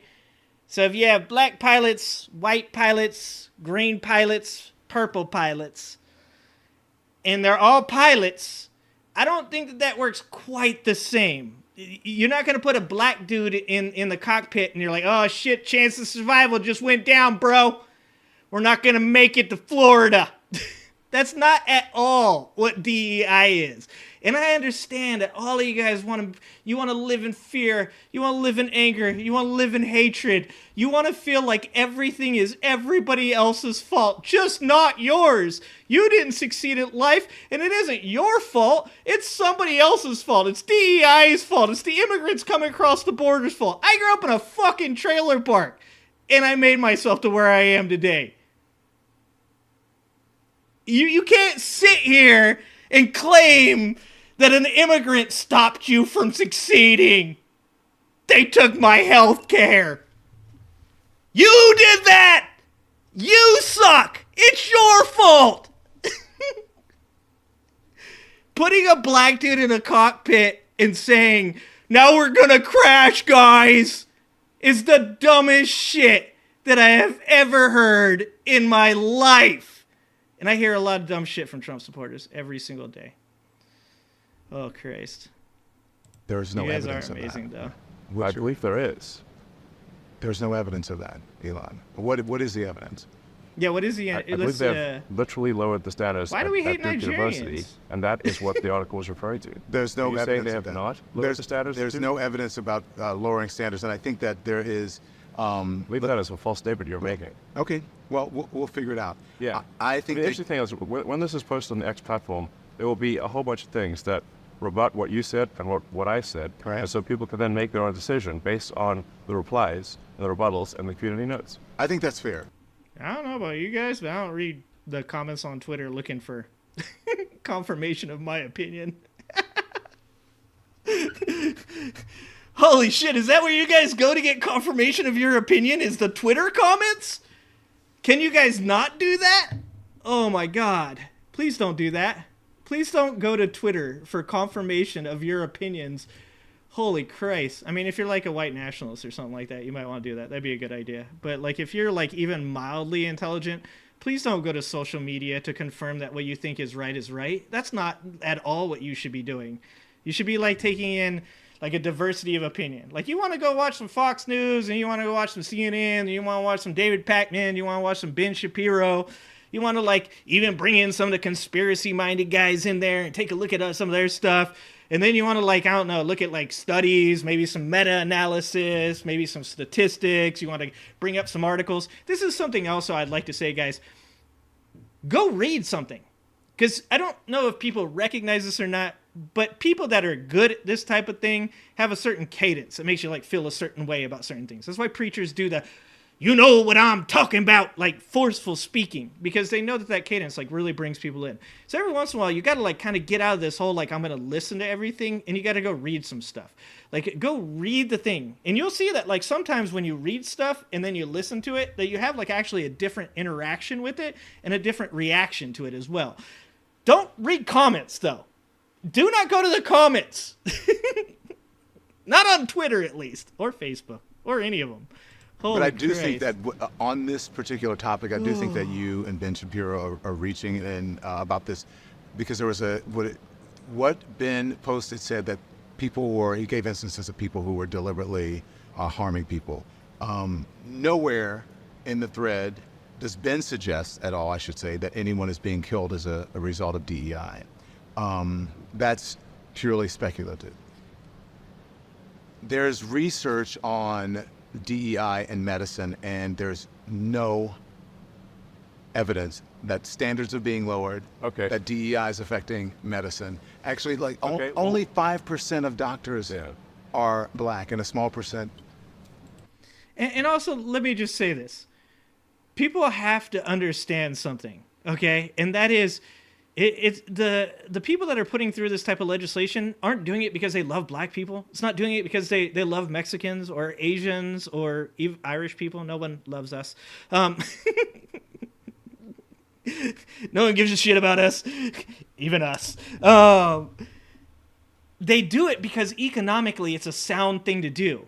The idea is that when you have a large group of people, mostly minorities, that are experiencing poverty, the smartest thing to do is to inject cash into those areas, because when those areas are raised, a rising tide lifts all boats. That means that your dollar goes further. That means that the economy is stronger. That means that your purchasing power gets better. The idea isn't that they're helping black people or Mexicans or Asians because they want to help them specifically. It's because they want the dollar to be more powerful. Not for you even. For them! For them! And yet, you're sitting here going like, DEI is bad, DEI is bad, DEI is bad. But it's not a racial thing. It's an economic thing. The economy will become more successful and stronger, and you will have more purchasing power the more people that are out of poverty, the more people that are spending money in the economy, the more people that aren't going to the ER because they have insurance, the more people that are employed. Those are all really fucking good things. And when you take a basis like minorities who are there's many, many more in poverty, that's where you're going to focus those funds at. It just makes sense. That's what DEI is that's what it's focused on.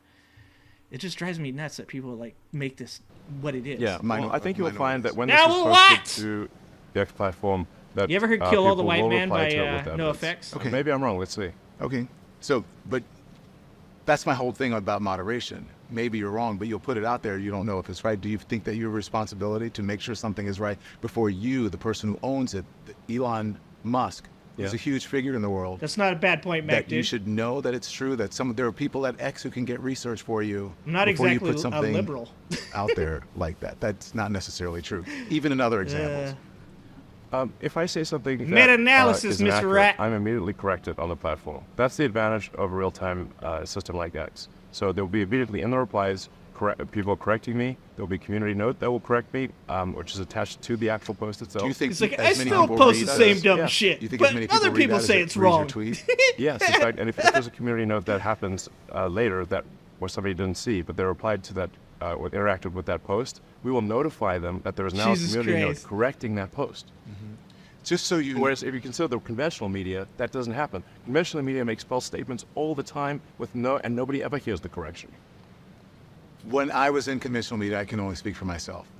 If I got something wrong, if someone got something wrong on the platform that I was on, it was corrected, and we made sure that it was corrected. Now, I can't speak for anyone else. I don't think that's a universal situation. Okay. So I just the research, so when you talk, do you believe that people are dying because medical standards, DEI is causing medical standards to be lowered? Do you actually believe people are dying because of that? I believe that if we lower the standards for what it takes to become a doctor. You're saying if we lower the standards, Yes. but do you believe people are dying because the standards are being... And this is what I keep pointing out. This is a slippery slope argument. If you always live on the edge of the slippery slope, you are always going to be afraid. You're always going to be influenced by fear. You're always going to be easily controlled by the fact that if anything goes wrong, it could go real wrong. Like, you have to understand that, like, at the end of the day, any of these things could happen. In fact, some of them will happen. But if you're always living on the edge of fear and looking down the slippery slope and going, man, one day, if you guys try this one thing, we can be down there, then there's no such thing as progress. Then we have no more progress. And besides that, actually, to be fucking honest about it, there will be progress. It'll just be in the rest of the world while we slowly fall further and further and further and further behind. When it comes to like things like green energy, when it comes to things like AI, the rest of the world is going to continue to move forward with that. We already saw that with CRISPR when we're all like, everybody's like, gene editing is the devil. Oh my God, you gotta be scared. China's still gonna do that shit. North Korea is still going to do it. Would you rather North Korea has it, or would you rather America has it? Would you rather China has it, or would you rather America has it? Would you rather Russia has it, or would you rather America has it? Because a long fucking time ago, in World War II, we looked at each other and we said, Albert Einstein believes that if we don't build this goddamn bomb, we all gonna die. And we looked at each other and we went, yeah, we should build that bomb. Now, better or worse, who knows, right? Like, I don't know the what ifs of if the nuclear bomb doesn't get produced. Does Germany come up with it? Does Russia come up with it? Does nobody come up with it? But if you're living on a slippery slope and you're looking down, you never make that decision. You never make that decision. But somebody else in the world's going to do it. Just because you don't like some shit, don't mean that someone somewhere else isn't. Somebody is a lot more motivated. Has a lot more at stake if they don't do that shit. Lowered. I don't or have think been that lowered. is yet an issue, but it could become an issue. Okay. But the actual evidence in history shows the exact opposite. If you look at how minorities were treated by the medical system, most doctors now are white. And there are lots of mistakes in medicine. So you're saying that white doctors That's actually a pretty good point. have bad medical care? I'm trying to understand your logic here when it comes to DEI, because there's no actual evidence of what you're saying. No, I said, so if the standards, let's say, I think that particular thing was referring to surgeons. Let's say a surgeon is asked to, a surgeon in training is asked to do a series of operations under the supervision of a senior surgeon, and they get a bunch of those operations wrong. If that happens, and yet they are still approved to be a surgeon, the probability that someone will die, I think, at some point is high. Okay, I understand that, but that's a hypothetical. That doesn't mean it's happening. I didn't say it's happening. That's why that Einstein letter happened. You didn't say it was happening. I said it will. But I said if we The lower YouTube standards, devil. people will die. Well, yeah, but once again, like, I hear what he's saying, and I even understand that people have these fears, but you can't let fear limit progress. Like, at the end of the day, this is like the same shit I've dealt with forever in business. You sit around in a meeting and you're like, hey, man, I think we should put this much money into marketing. Hey, I think we should put this much money into this program. And then you get 5 people that stand up that all go, but what if this happened? Or what if that happened? Or what if this happened? And then you go, oh, okay, so I guess we'll just sit here then and fall behind. You have to do things.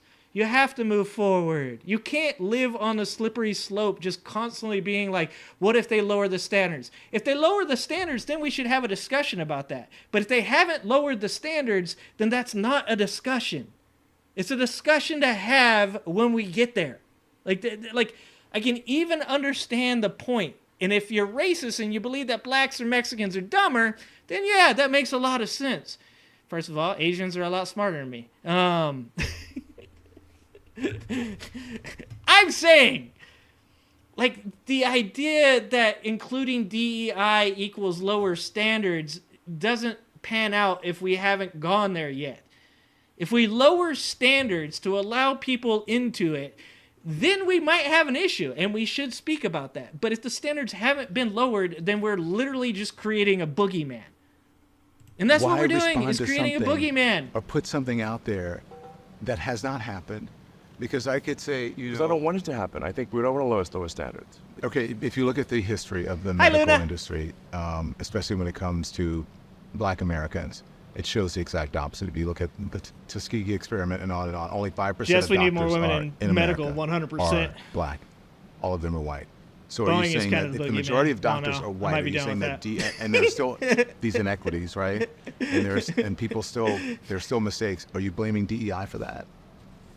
No, I'm very basically saying that if we lower standards for what it takes to become a board-certified surgeon or, an oncologist or something where the Okay, kind of disease looping. we're talking about, We're if looping. you make a mistake, causes someone to die, then more people will die than if we don't lower the standards. Therefore, we should not lower the that's standards. not Why do you 100% think they're true, lowering but the sure. standards for minority doctors or women doctors or? That's what kind of condescending, bro. That's what that article suggested. Yes, at Duke University. Okay. The evidence that I have shows that that's not true. Okay. So listen, after the door. This is my study versus your study. Mid-flight, Miss Alaskan Airlines flight. Do you remember that? You responded to a post claiming that the average HBCU grad was less intelligent than the average airline pilot, and stated that it will take an airplane crashing and killing hundreds of people for them to change this crazy policy of DIE. I don't know if did you misspell it on purpose, which it should be DEI. Do you believe that women is that a joke? You trolling? minority pilots are inherently less intelligent and less skilled than white male pilots? No, I'm just saying that we should not lower the standards for them. Okay, and this is what I'm saying. I don't care if you meant that or not meant that. You should understand when you're putting things in text that people are going to read shit like that and think that.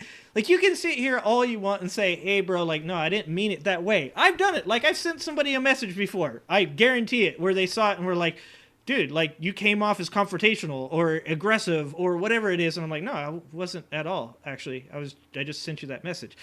Like, we've all participated in this online society for long enough now to know that when somebody reads some shit that we write on the internet, that it's going to be misconstrued. So we've got to get past this point where we just like look at each other and go, well, yeah, dude, that's just like, I don't know why you took it that way. You know why they took it that way. You know why. And a lot of people are using that as a fucking cope. A lot of people are like using it as a facade to hide behind so they can say dumb shit. And then when it comes time to actually like meet a person in real life and talk to them, they're like, oh, I didn't mean it that way. I mean, come on, guys. Okay. But there's no evidence that standards are being lowered when it comes to the airline industry. You've repeatedly said that there's no evidence that standards are being lowered, and watch the replies showing all the evidence that it is. Replies, though, on social media or on Twitter are not necessarily fact and evidence. No, that's people's they will opinion. cite Okay. The replies, in the replies to this, you will see how often Elon is going to kill us information all. cited showing that indeed there are significant cases where standards are lowered. And I do hope that happens. I do hope that happens, and I look forward to it. And as you said, if you're wrong, then you're wrong, and if I'm wrong, then I'm wrong. Yes. Okay. And I'm glad we're having this conversation, debating. This is what we should be doing, debating the issue. So if I'm wrong, then I'm wrong, and then they'll be proven in the thing, and you as well. That's a good way of looking at it. That pilot that you talked about, in fact, was a woman pilot, landed the plane safely despite the major malfunction with the equipment. Boeing has taken responsibility for that incident, saying that it was caused by a faulty door panel. So I'm not sure what that had to do with lowering the standards for pilots when it was a faulty. No, it's not lowering standards for pilots. It's the incentive structure. I believe at Boeing changed to include DEI as a fundamental executive incentive. In my view, it should be purely about passenger safety. Okay, but do you understand how by saying just that standards are being lowered, that you're implying that they're being lowered because people are less skilled and less intelligent, and you're talking about people of color and or women? Look, I'm saying we should not lower standards. He's having a hard time. That's it. I think everyone Damn, can son, agree that you just shouldn't say lower it. standards. Right, But you're implying that they're lowering standards because of people of color Yeah, or why women, can't you because can't someone hear is not that? a white male. Come You're saying on, that man. they're less skilled and less intelligent. That's No, I'm not fuck. saying that. I'm simply saying that they are. Then why would they be lowering the standards? I don't know. Why are they lowering the standards? Just so you know, 5% of pilots are female. Fuck. Oh my god. Why doesn't he just answer the question in like a better way? Why doesn't he even just say, why can't he just say, no, I do not think that minorities or women are less intelligent. However, if we were to lower the standards, because obviously he believes we have, lowering the standards would be a bad thing. But I'm saying lowering standards overall would be a bad thing, whether or not it was white men or minorities or women. I think that would just be bad, period. Like, there is a way that you can answer any of these questions that sounds a lot better than how these people actually answer them. And the problem with that is when you don't do that, then it makes you look like you definitely 100% believe that women and minorities are not as smart. That is what it looks like. So if you don't want to look like that, make your answer sound as though you do not believe those things. It's just that fucking easy. How is this fucking hard? Holy Christ. 4% are black. So my guys have to have a pilot license? This widespread takeover of minorities and women when that's not actually true. I'm not saying there's a widespread takeover. Well, you're saying that the standards are being lowered because of certain people. Yeah, being a billionaire, having too many drugs, and needing to be worshipped will definitely melt your brain to the point you can't answer simple fucking questions. Holy shit, man. Come on. Their skills and their integrity, and that's it. Do you know that studies show? Yeah, well, we can look them up. But he quoted a study. So your reaction he to studies quoted show, the Duke study, right? Because I always like to point to an exact study, right? Sure. Something that is factual. I hear that, Troy. It's the same thing when you talk about, well, that's where we are.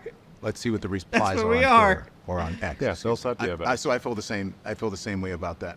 But this is what studies have shown, and people will reply and they'll say that companies with more diversity and their leadership teams have reported higher innovation rates than those with lower diversity or low diversity, and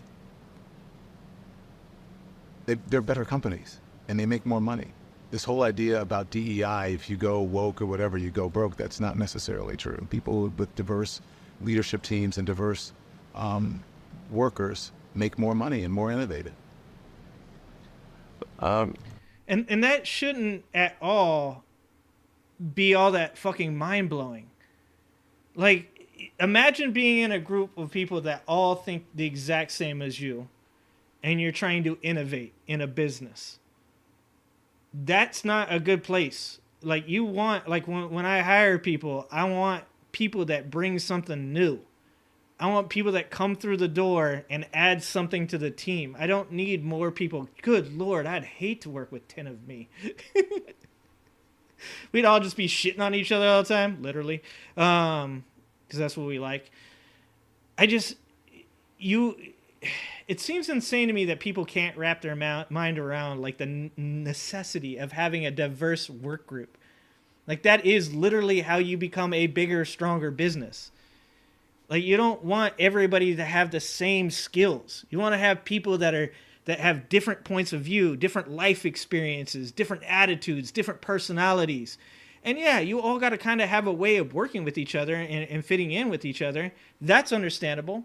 Like, I don't believe when people talk about like certain people on the left where it's like, well, you just have to deal with the person because that's just who they are. I don't agree with that. I think that you do have to be able to find your middle ground with people in working environments. I think that that's a part of being there.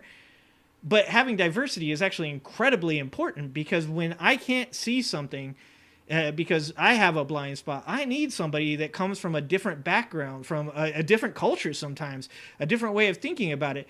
All of these immigrants that we have coming across the border are actually really important right now, right? Because these are people coming from a different mentality. I've said this before. Here in America, we have this real problem with entitlement, and it's actually a good thing. It means we've done really good. It means that, like, here in America, we've been so successful that over the years, we put ourselves in these, like, really privileged place where, you know, we have a lot of amenities. We have a lot of things that make us happy and a lot of things that make our lives better. But then we have these people that are coming from other countries where, you know, when they get here, they have a better mentality on motivation, on wanting to be successful. That's why, like, minorities are actually very good entrepreneurs, is because they come from a different society. They come from a lot less, you know, and that's actually an incredibly good thing, because that comes in, and that should in many ways actually motivate Americans. You should actually look at the people coming across the border that have this real want to do it. You know, it's the Jerry Rice idea of, you know, out practicing everybody else. Jerry Rice was a great receiver, possibly the greatest receiver, but he wasn't physically talented like a lot of other receivers. He had to come to work every day, and he had to work hard. And the reason that he did so well is because he put in more work than everybody else. And he pushed everybody around him to do better. That is what we should be looking at, these people coming from other countries legally into our country, and putting in the work, they should push you. If you feel like an immigrant can take your job, then you should look at what you're doing and ask yourself why. It doesn't make any sense to want everybody to be just like you. That's so gross. That's just it's gross. Elon talks like he's tweets. It's a repost. Jesus Christ. He landed rockets in the ocean, and you all think he is dumb. I don't even know what the fuck that means. People forget just how strong America, the melting pot, used to be, bringing all kinds of culture and ideas together. Like, yeah, I was just talking about the nuclear bomb. Like, you know, like, yeah, some of those people were American, and some of those people were German. Some of those people had immigrant parents. Some of those people, like, it's very important that we have all of these different points of view in life. That's what makes us successful. That's why America has been number one, and that might be our main fucking problem. Like, we've been at the top for so goddamn long that we're all fucking super scared of being number two. That's kind of a funny pun. If somebody doesn't make a shit joke, I'm gonna be very sad. We are, though. We're very scared. We're like, what if we fall to number two? Would being number two in the world be the worst? Would being number three or number four be the worst? Like, you should always want to, like, be the best. But that doesn't mean that, like, falling down a place is the worst thing that's ever happened. And we should all just, we might as well give up. We're not number one no more. If you're not first, you're last. You guys have all watched Ricky Bobby too much. Holy Christ.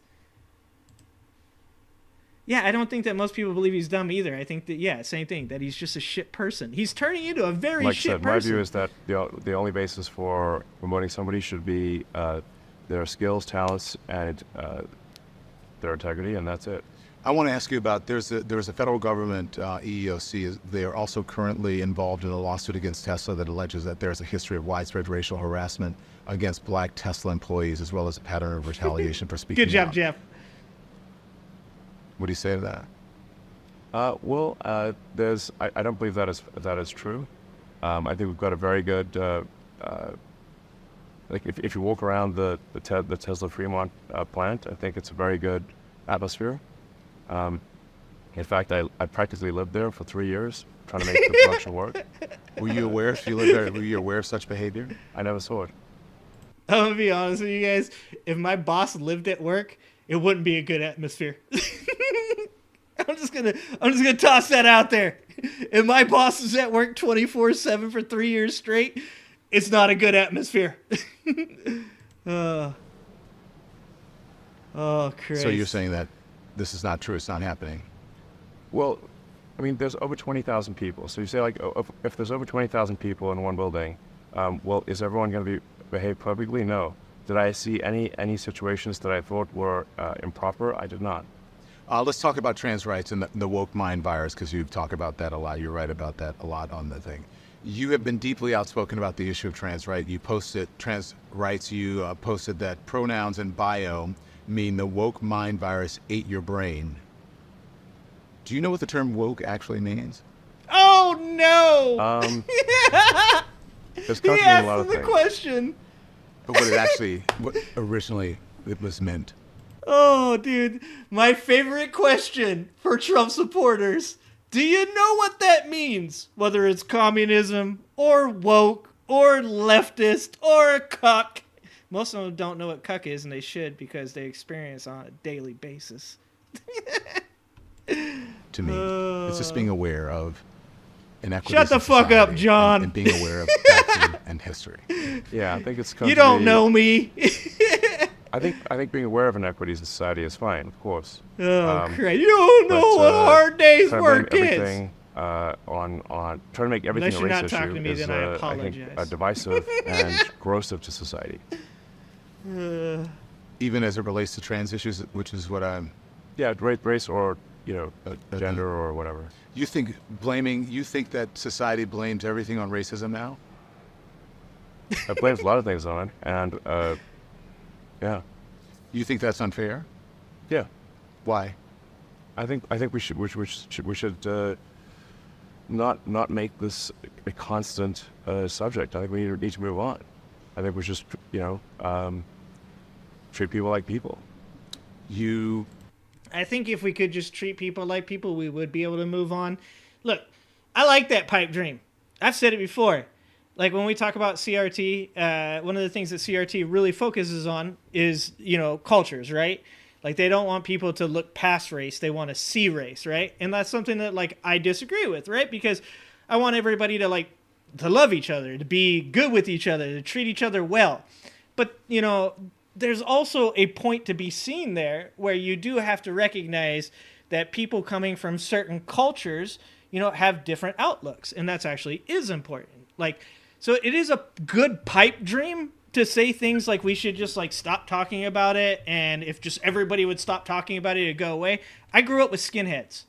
The idea that there is no racism left in America is fucking stupid. I'm one of the only people that I've ever met in my life that can literally say I punched a Nazi, okay? I punched a dude with a gigantic fucking swastika on his chest. At the end of the day, saying things like racism doesn't exist or people aren't really racist or they don't see race, that's all fucking a good pipe dream. And it would be maybe hopefully something that happens in the next 5 to 10 years with the advent of super AI and people having other shit to worry about. I 100% hope that one day we can look at each other and go, I don't care what the color of skin is or your gender or your sexuality or any of those other things. But coming from people on the right who are hyper fixated on what gender you claim to be, what your sexuality is, who you worship, all of these things. That's insane to hear. Because that's all you guys focus on. That's everything you talk about.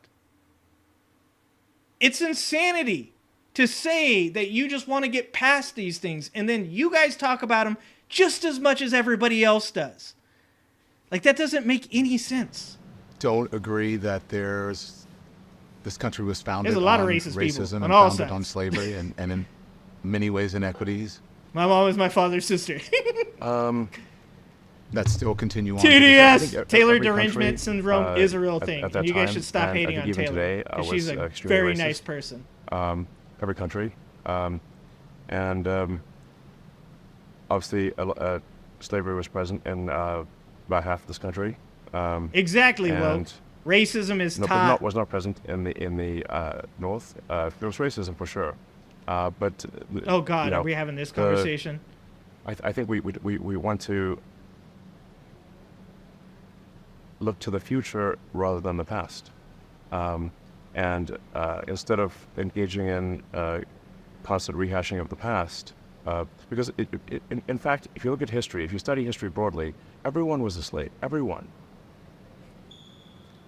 That's yes. really Well, ridiculous. not everyone was a slave, No, but everyone Not was a slave. everybody. Yeah, not everybody. We are all descended from slaves. yeah. Well, All of us. yeah. It's just a question of when. Was it more recent or less recent? That's it. Right. So And once again, like I said, it's a very good point to say that we need to move on and we need to find common ground to exist and love each other and appreciate each other's what we've been through or what we haven't been through. It doesn't mean that you have to forget history. It doesn't. Like I said before, I've read a lot about George Washington. I think that George Washington was very important to America's growth. Obviously, he was a huge part of the American Revolution. He was a great leader, but he is also a shit human being. Whether you like it or not, he was. He owned other people. That's kind of shitty. We can both understand that and move on and go hey, we don't want to be those people and move towards our future. We can do that. But saying we're not going to talk about it all it's not going to happen. America is relatively new when it comes to being a country. We have 250 years of experience. We're literally still in our adolescence. If we were a human child, we'd be 8 years old. We haven't even went through puberty yet. We're experiencing growing pains. And the idea that we're going to just we'll just forget about our history. Our history happened 2 fucking centuries ago. We're not China. We're not fucking Japan. We don't have thousands of years. We're not Jewish. We don't have thousands of years of history. We have 250 years of history. It's very fucking hard to just forget about something that just happened within like three generations ago. I'm bad at generations. Somebody tell me if I'm wrong about that. How many generations it was. But that's the point. It's like, it's a pipe dream. It's great. It's great to say things like we should just forget about race. It feels good to say things like that. But it's not, you can't, like, you've got to realize what is realistic and what isn't. And that's not realistic. But what future do we want? Is this something we want to make a part of our constant What's up, dialogue Blaze? forever? Or do we want to say, like, let's just move on and treat everyone, according to just who they are as an individual? I agree with you with that. That's the ideal. But what the evidence shows is that that's not what's actually in practice. I think we're doing better than anywhere else. That's true. Exactly. I agree with that. Those who cannot remember the past are condemned to repeat That doesn't it. mean a lot to a whole lot of people who are able to take advantage of the I don't opportunities believe that in you were God, able though, to take Ryan, advantage so, of, simply because of that's the gonna color be of a your hard one skin. for me. But I'm glad that you do. I appreciate you. What for, advantage? as long as you don't hate what color other my people. skin give me? Well, there's an ease that you have in society that many people of color don't. You were able to come to this country voluntarily. There are many people who were not able to come to the country voluntarily. There are people who came here It was as very difficult slaves. for me to come here. And there is a legacy of slavery that still continues on. There's a legacy of racism that still continues on in this country. That's undeniable. Well, if we keep talking about it nonstop, it will never go away. If we keep making that the central thing, it will never go away. Well, why do you believe that? I think I'm just making a simple statement of fact. So This is one of my things with like relationships, right? So if you're in a relationship and you and your wife are having issues and you never talk about it, does the issue get better or does it get worse? If you think that it gets better, you should check your relationship, okay? You should check on your relationship. The thing about solving issues and problems is generally you do have to have a real hard conversation. I've been married for my relationship is over 21 years. During that time, there have been multiple really hard conversations, a lot of them because we didn't talk about things, and then we were forced to sit down and talk about them. I think what we have is a real difficulty of coming to a middle ground because there's still people on both sides. There are still people that want to make racism to be the worst problem in America, and there's people on the other side that want to say it doesn't exist at all. We need to have a come to Jesus moment, Ryan. We need to have a come to Jesus moment where people recognize that let's just have the hard fucking conversation. Let's talk about the problem. And let's do our best to come to a solution. But people don't want to do that. People want to deny that it exists. Or people want to over-exaggerate. I agree that at times some things are over-exaggerated. But denying that it exists is an issue. You have to be able to come together and talk about your problems in your relationships. They don't just go away by not talking about them. If you are having difficulties in a relationship, you should go talk about it. I think we want to get away from making everything a race or a gender or whatever issue, and just treat people like individuals. Do you have any desire to understand what many people of color and even trans people, how they feel about this country and how they're treated in this country? If they say and they believe that they are treated a certain way in this country, why don't you believe them? You cannot have a situation where someone is a self-described victim, and they just get to be that because that's how they feel. I think that does happen in some. Yeah, and so once again, he's saying what I'm saying. Don Lemon is about to say it. Look, you can't tell people that grew up in my neighborhood around skinheads that were black people that literally couldn't walk the street at night because they'd fucking get murdered, that they're self-inflicted victims. That's fucking insanity. Oildale, California does exist. If you don't know what Oildale is, you should go there. And you tell me that racism doesn't exist. SWP is spray painted on the walls. 23, Peckerwood. 88, Nazi lowriders. Funniest gang ever. Look that shit up. It's one thing to say to some, kid in college that's still figuring shit out, like, hey, you don't know about this. But it's a whole nother fucking thing to say to a black dude from Oildale, California, that racism doesn't exist and that they're just being victims. That's stupid. And that's really reductive, and it's not helpful. You can't, this is the problem with having people that are so far on the ends of the spectrum. Denying that it exists is just as bad as exaggerating. You can't just go, well, I'm just going to deny it exists and that'll make everything better. That's not true. Then you're going to have people that are going to be upset about this situation, and you're never going to solve the problem. You have to accept the faults. Cases, but not all cases. And I think that self-described victim like Bobo, exactly, Bucket, is a real shame. Look, I've had... We should understand. Or Trump, yes, thank you. I've had incredible opportunities as a person of color. Right. But I've also been... very well. But I've also been discriminated against. And I know that I have. Yeah.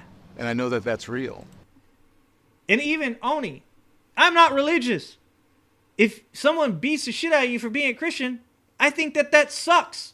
And I would stand up for you, even though I'm not religious. Even though I don't think that people should participate in institutionalized religion. I think they should be spiritual. But I think institutionalized religion is crazy. But at the end of the day, Oni, I would stand up for you because that's the right fucking thing to do.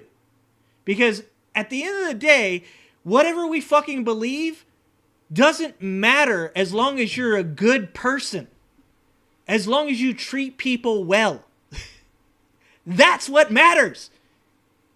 And you can't look at a person and go, oh, you got your ass beat for being black? Well, that's not racist. Yes, that's fucking racist. I can't say, oh, you got your ass beat for being a Christian? Well, maybe you shouldn't be a Christian. That's fucking ridiculous. If you spread hate and you're causing issues and you get attacked, then we got something to talk about. But if someone wants to harm you because of your sexual orientation or because the color of your skin or the way that you talk or anything like that, then they're an asshole. And you should be defended. It's ridiculous. I don't give a shit what people want to be called. I don't care if they want to be called Z, Zer, he, she, them, they. I don't fucking care. As long as they're good people. As long as they want to make things better for others.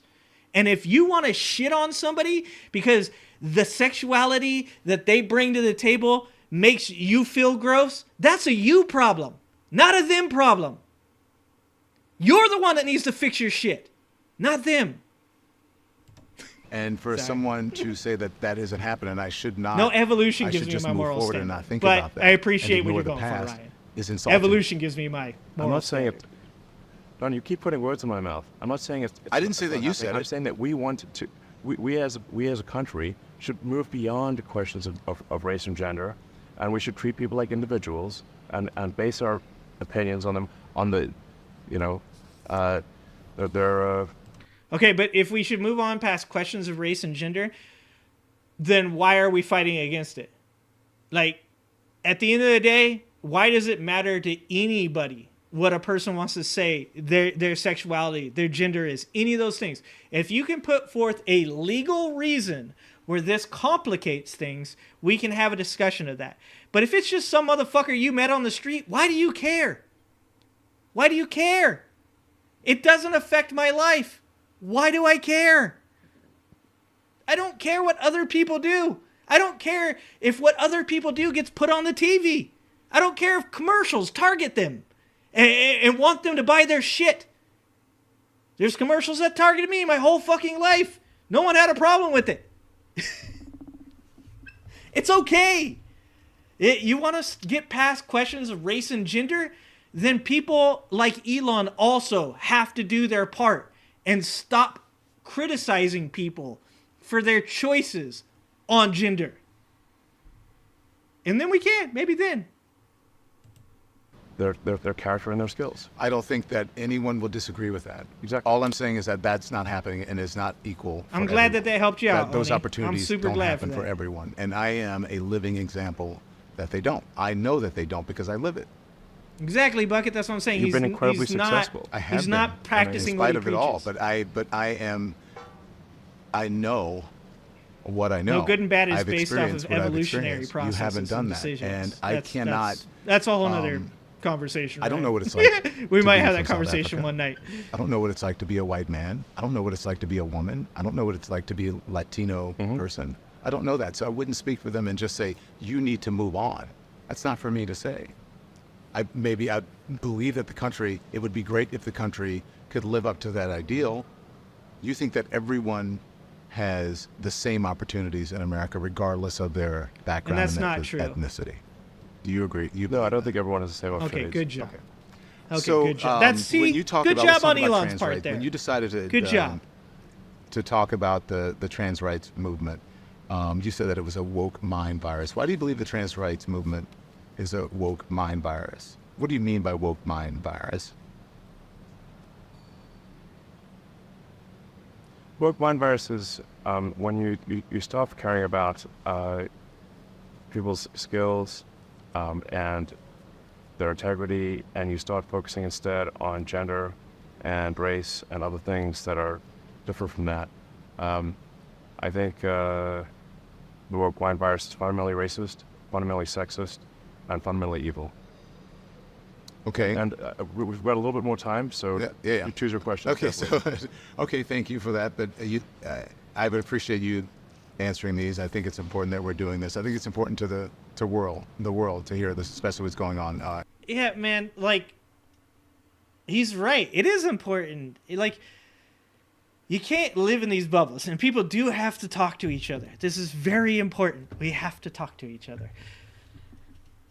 If he wants to discuss or debate that subject, then they should. They should be able to say to each other, okay, this is why I think that is wrong, or I think that is right. Because I bet you that if we got to a point where we talked about a lot of these things, that we could have some idea of how to move forward. Whether or not we agree or not, that's a whole nother question.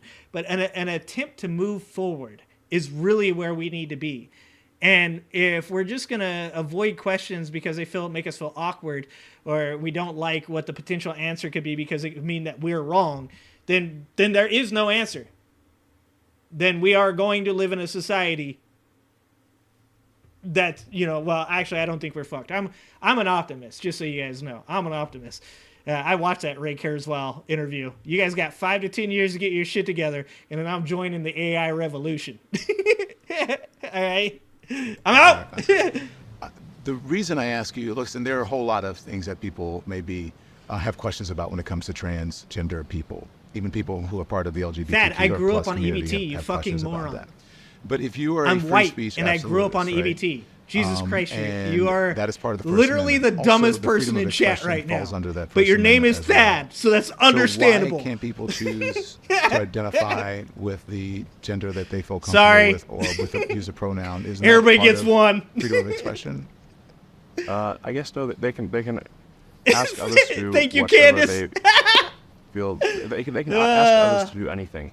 Good job, it's a woke. different You're question working on whether me. They mandate that others do that thing. Okay. Let's talk more about free speech and for advertisers, right? Because all this controversy, I believe, as you know, has made X less appealing to advertisers. About half of them have left the platform. You call advertisers that left X.com. You said they were oppressors. You've even gone as far as saying publicly that they can go F themselves or go fuck themselves. If they're going to force censorship on the company before advertising, then obviously I find that unacceptable. You find it unacceptable. Why is that not a form of free speech? They are free to advertise where they want. They're not beholden to. They're not obligated to advertise. They're not obligated. On X.com. Right. So, how is that not free speech? That's. Whereas the other platforms will censor on behalf of advertisers, the X platform will not. Okay. So, but you think you don't think it's okay for them not to advertise with, or have their content or their advertisement next to something that is anti-Semitic or That is a different question. You can absolutely choose where next to which content do you want your advertising to appear. Absolutely. Dude, he's about to ruin it. I was about to agree with him. Damn it. He's going to ruin it right here. It is whoever's supporting whatever platform has the right to support whoever. It's their private businesses. If they don't want to support your content because they think it's racist, even if it isn't racist, even if they think your shit's racist, they have every right to pull their ads from your platform. 1,000%. For 1 second there, I thought he was going to say, yes, they have the right to do with that, and like that's their company, go do it. But I have a feeling he's about to make the point that by supporting other companies, it's not fair. There's nothing fair in business. It is literally every man for himself in capitalism, in business. So if you want to sit there and say that they have every right to pull their ads from your platform because they don't support your content, then that would be the correct thing to say. But if you're going to say it's unfair that they're pulling their ads from your content, that's kind of just ridiculous. They're going to put their shit on content that they feel is going to best represent their brand. That's just like NASCAR. They put their fucking tide on whatever car that they think that person is going to win the most championships and get them the most fucking eyes on their stuff. Like that's... God, please don't ruin it. He's going to ruin it. And we have, I think, very good ad placement controls in this regard. Yeah. So you said if they kill the company, it's them. But doesn't the buck stop with you? I mean, I have to say... dude. Woke? Probably plenty. Choose your question carefully. I'm a bald, white ginger. Okay, but so is this the question you want to ask? A ton of maggots probably think that I am. You said that they are killing the company, but you're the head of the company. The buck doesn't stop with you? Okay. I acquired X in order to Thad, preserve this freedom is of your speech last in America, chance. the I'm First gonna Amendment. give you one chance to say whatever you want before And if that means I making ban less you. money, so be it. Bro, you're bringing the IQ of the chat down, and honest, that right? is I'm like not trying to, all like, in of itself just get like you a or hell of an anything. accomplishment. I But bro, was just surprised that you would blame other I can't people do for it killing anymore. The company. I mean, you're the. It's when like you say the the buck dumbest stops with shit the I president think of the I've United ever States, seen in regardless my of what life. happens. Holy Right. Christ! So, why would that Hold question? on, I want to seem see what your upset last by one it, are was. you? Mew harder. And I'm not Come trying to on, upset you. That's The what you're gonna you go are with. saying That's is the way you're the phrasing last thing questions, you're I gonna think, say before I boot It's you. not cogent. Come on, one more try. It's not what? Not One more cogent. try, Thad. Cogent. Yes. Go ahead. One more. The Nope.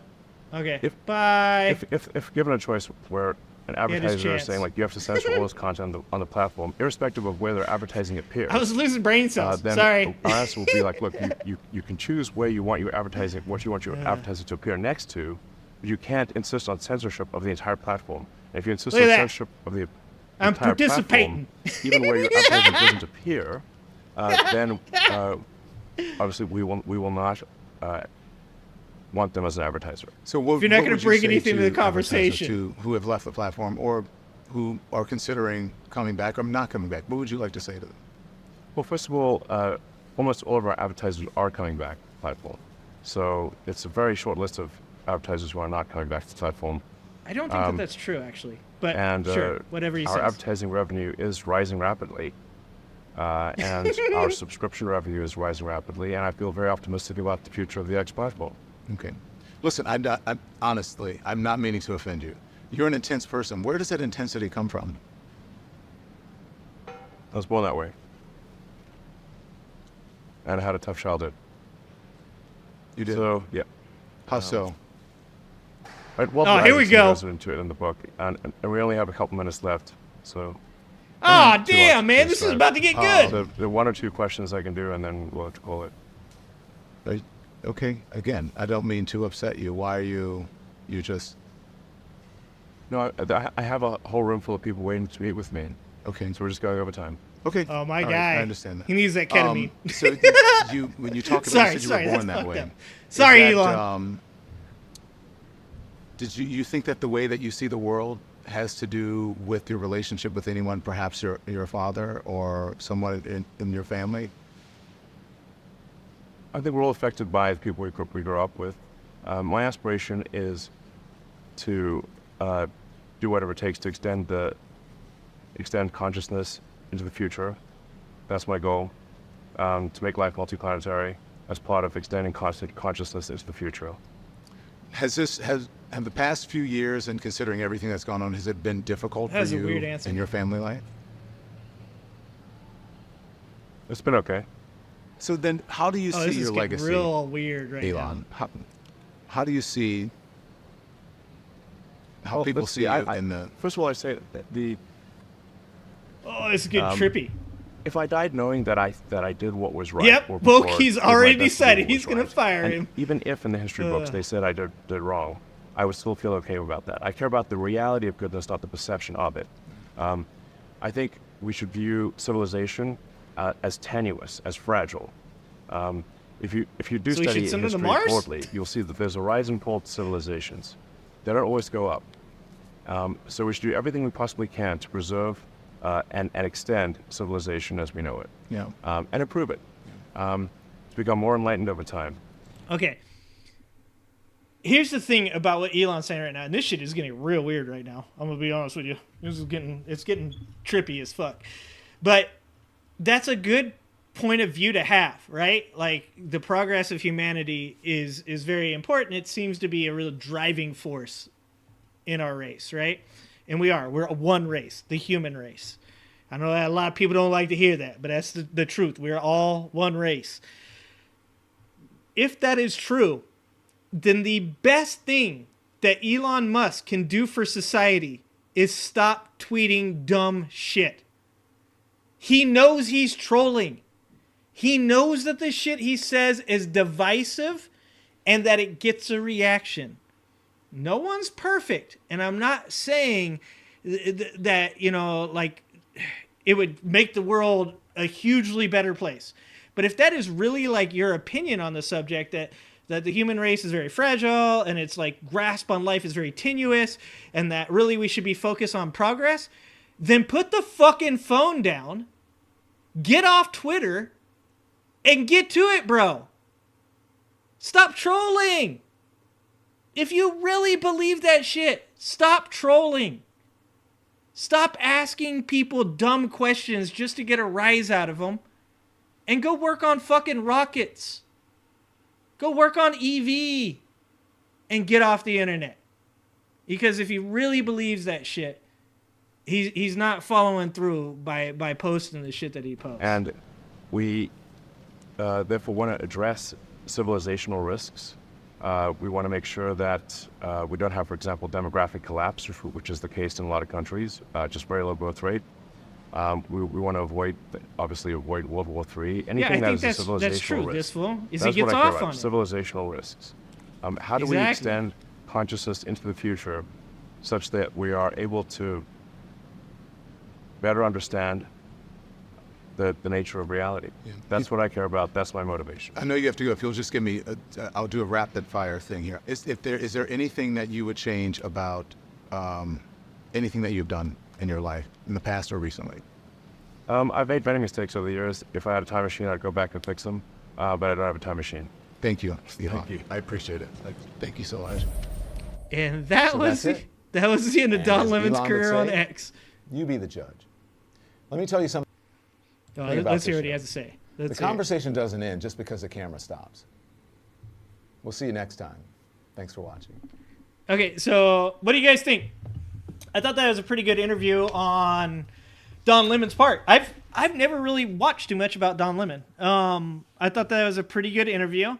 I thought that he asked really tough questions. I think that obviously some of those things caught Elon off guard.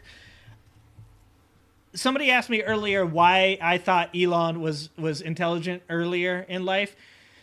What he did at the end, and when he started talking about, like, humanity and stuff like that, I think that he might be mildly psychotic as well. But I think it's important to think of humanity in a certain way, and that is as a whole, right? Like, it's important, like, that we lead by example in our own bubbles, and when we get too far outside of our bubble, we start to get a little bit crazy.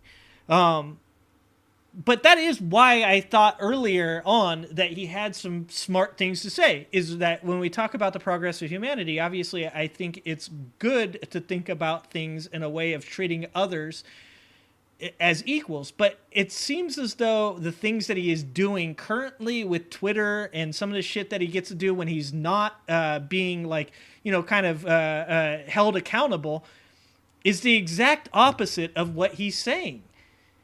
I think what this said a minute ago about how he gets off on it is that's the problem.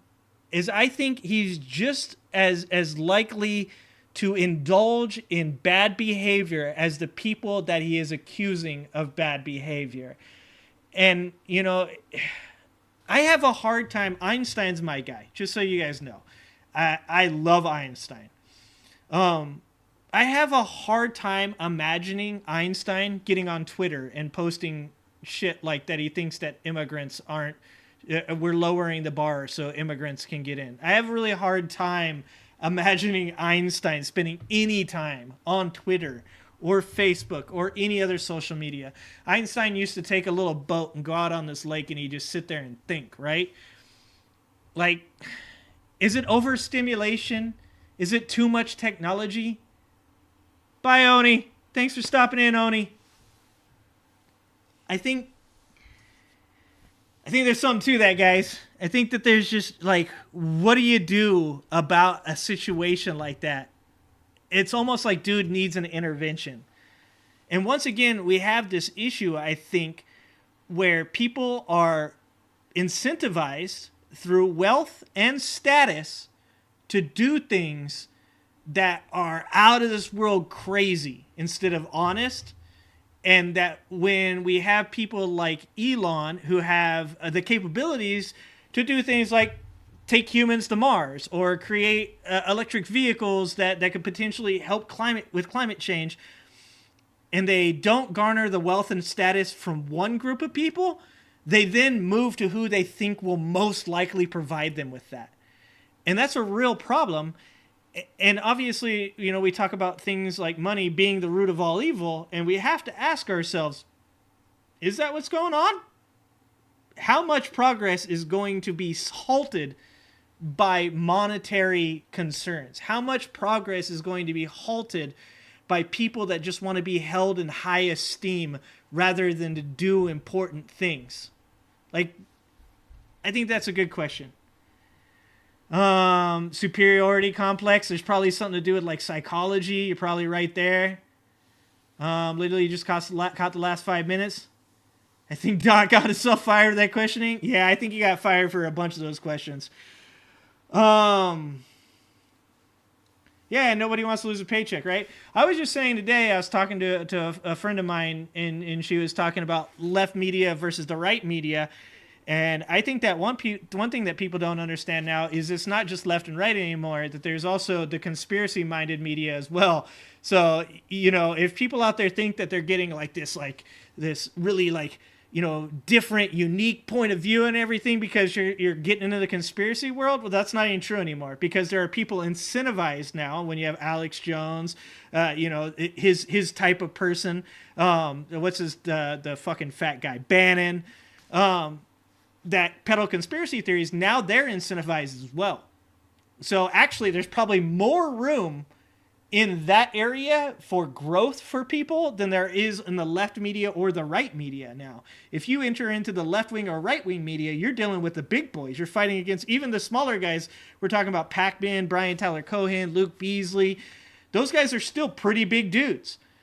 But if you want to enter into the conspiracy-minded point of view, then you have, I wouldn't say an easy path, but an easier path, a path of less resistance to gain status and wealth. So for those of you guys out there that want to talk about, the things that Alex Jones talks about, the thing that Steve Bannon talks about, the crazy conspiracy theories that think that you're getting this knowledge that no one else has given you, just keep in mind that those people also are greatly incentivized through status and wealth to continue to supply you with the information, your drug of choice.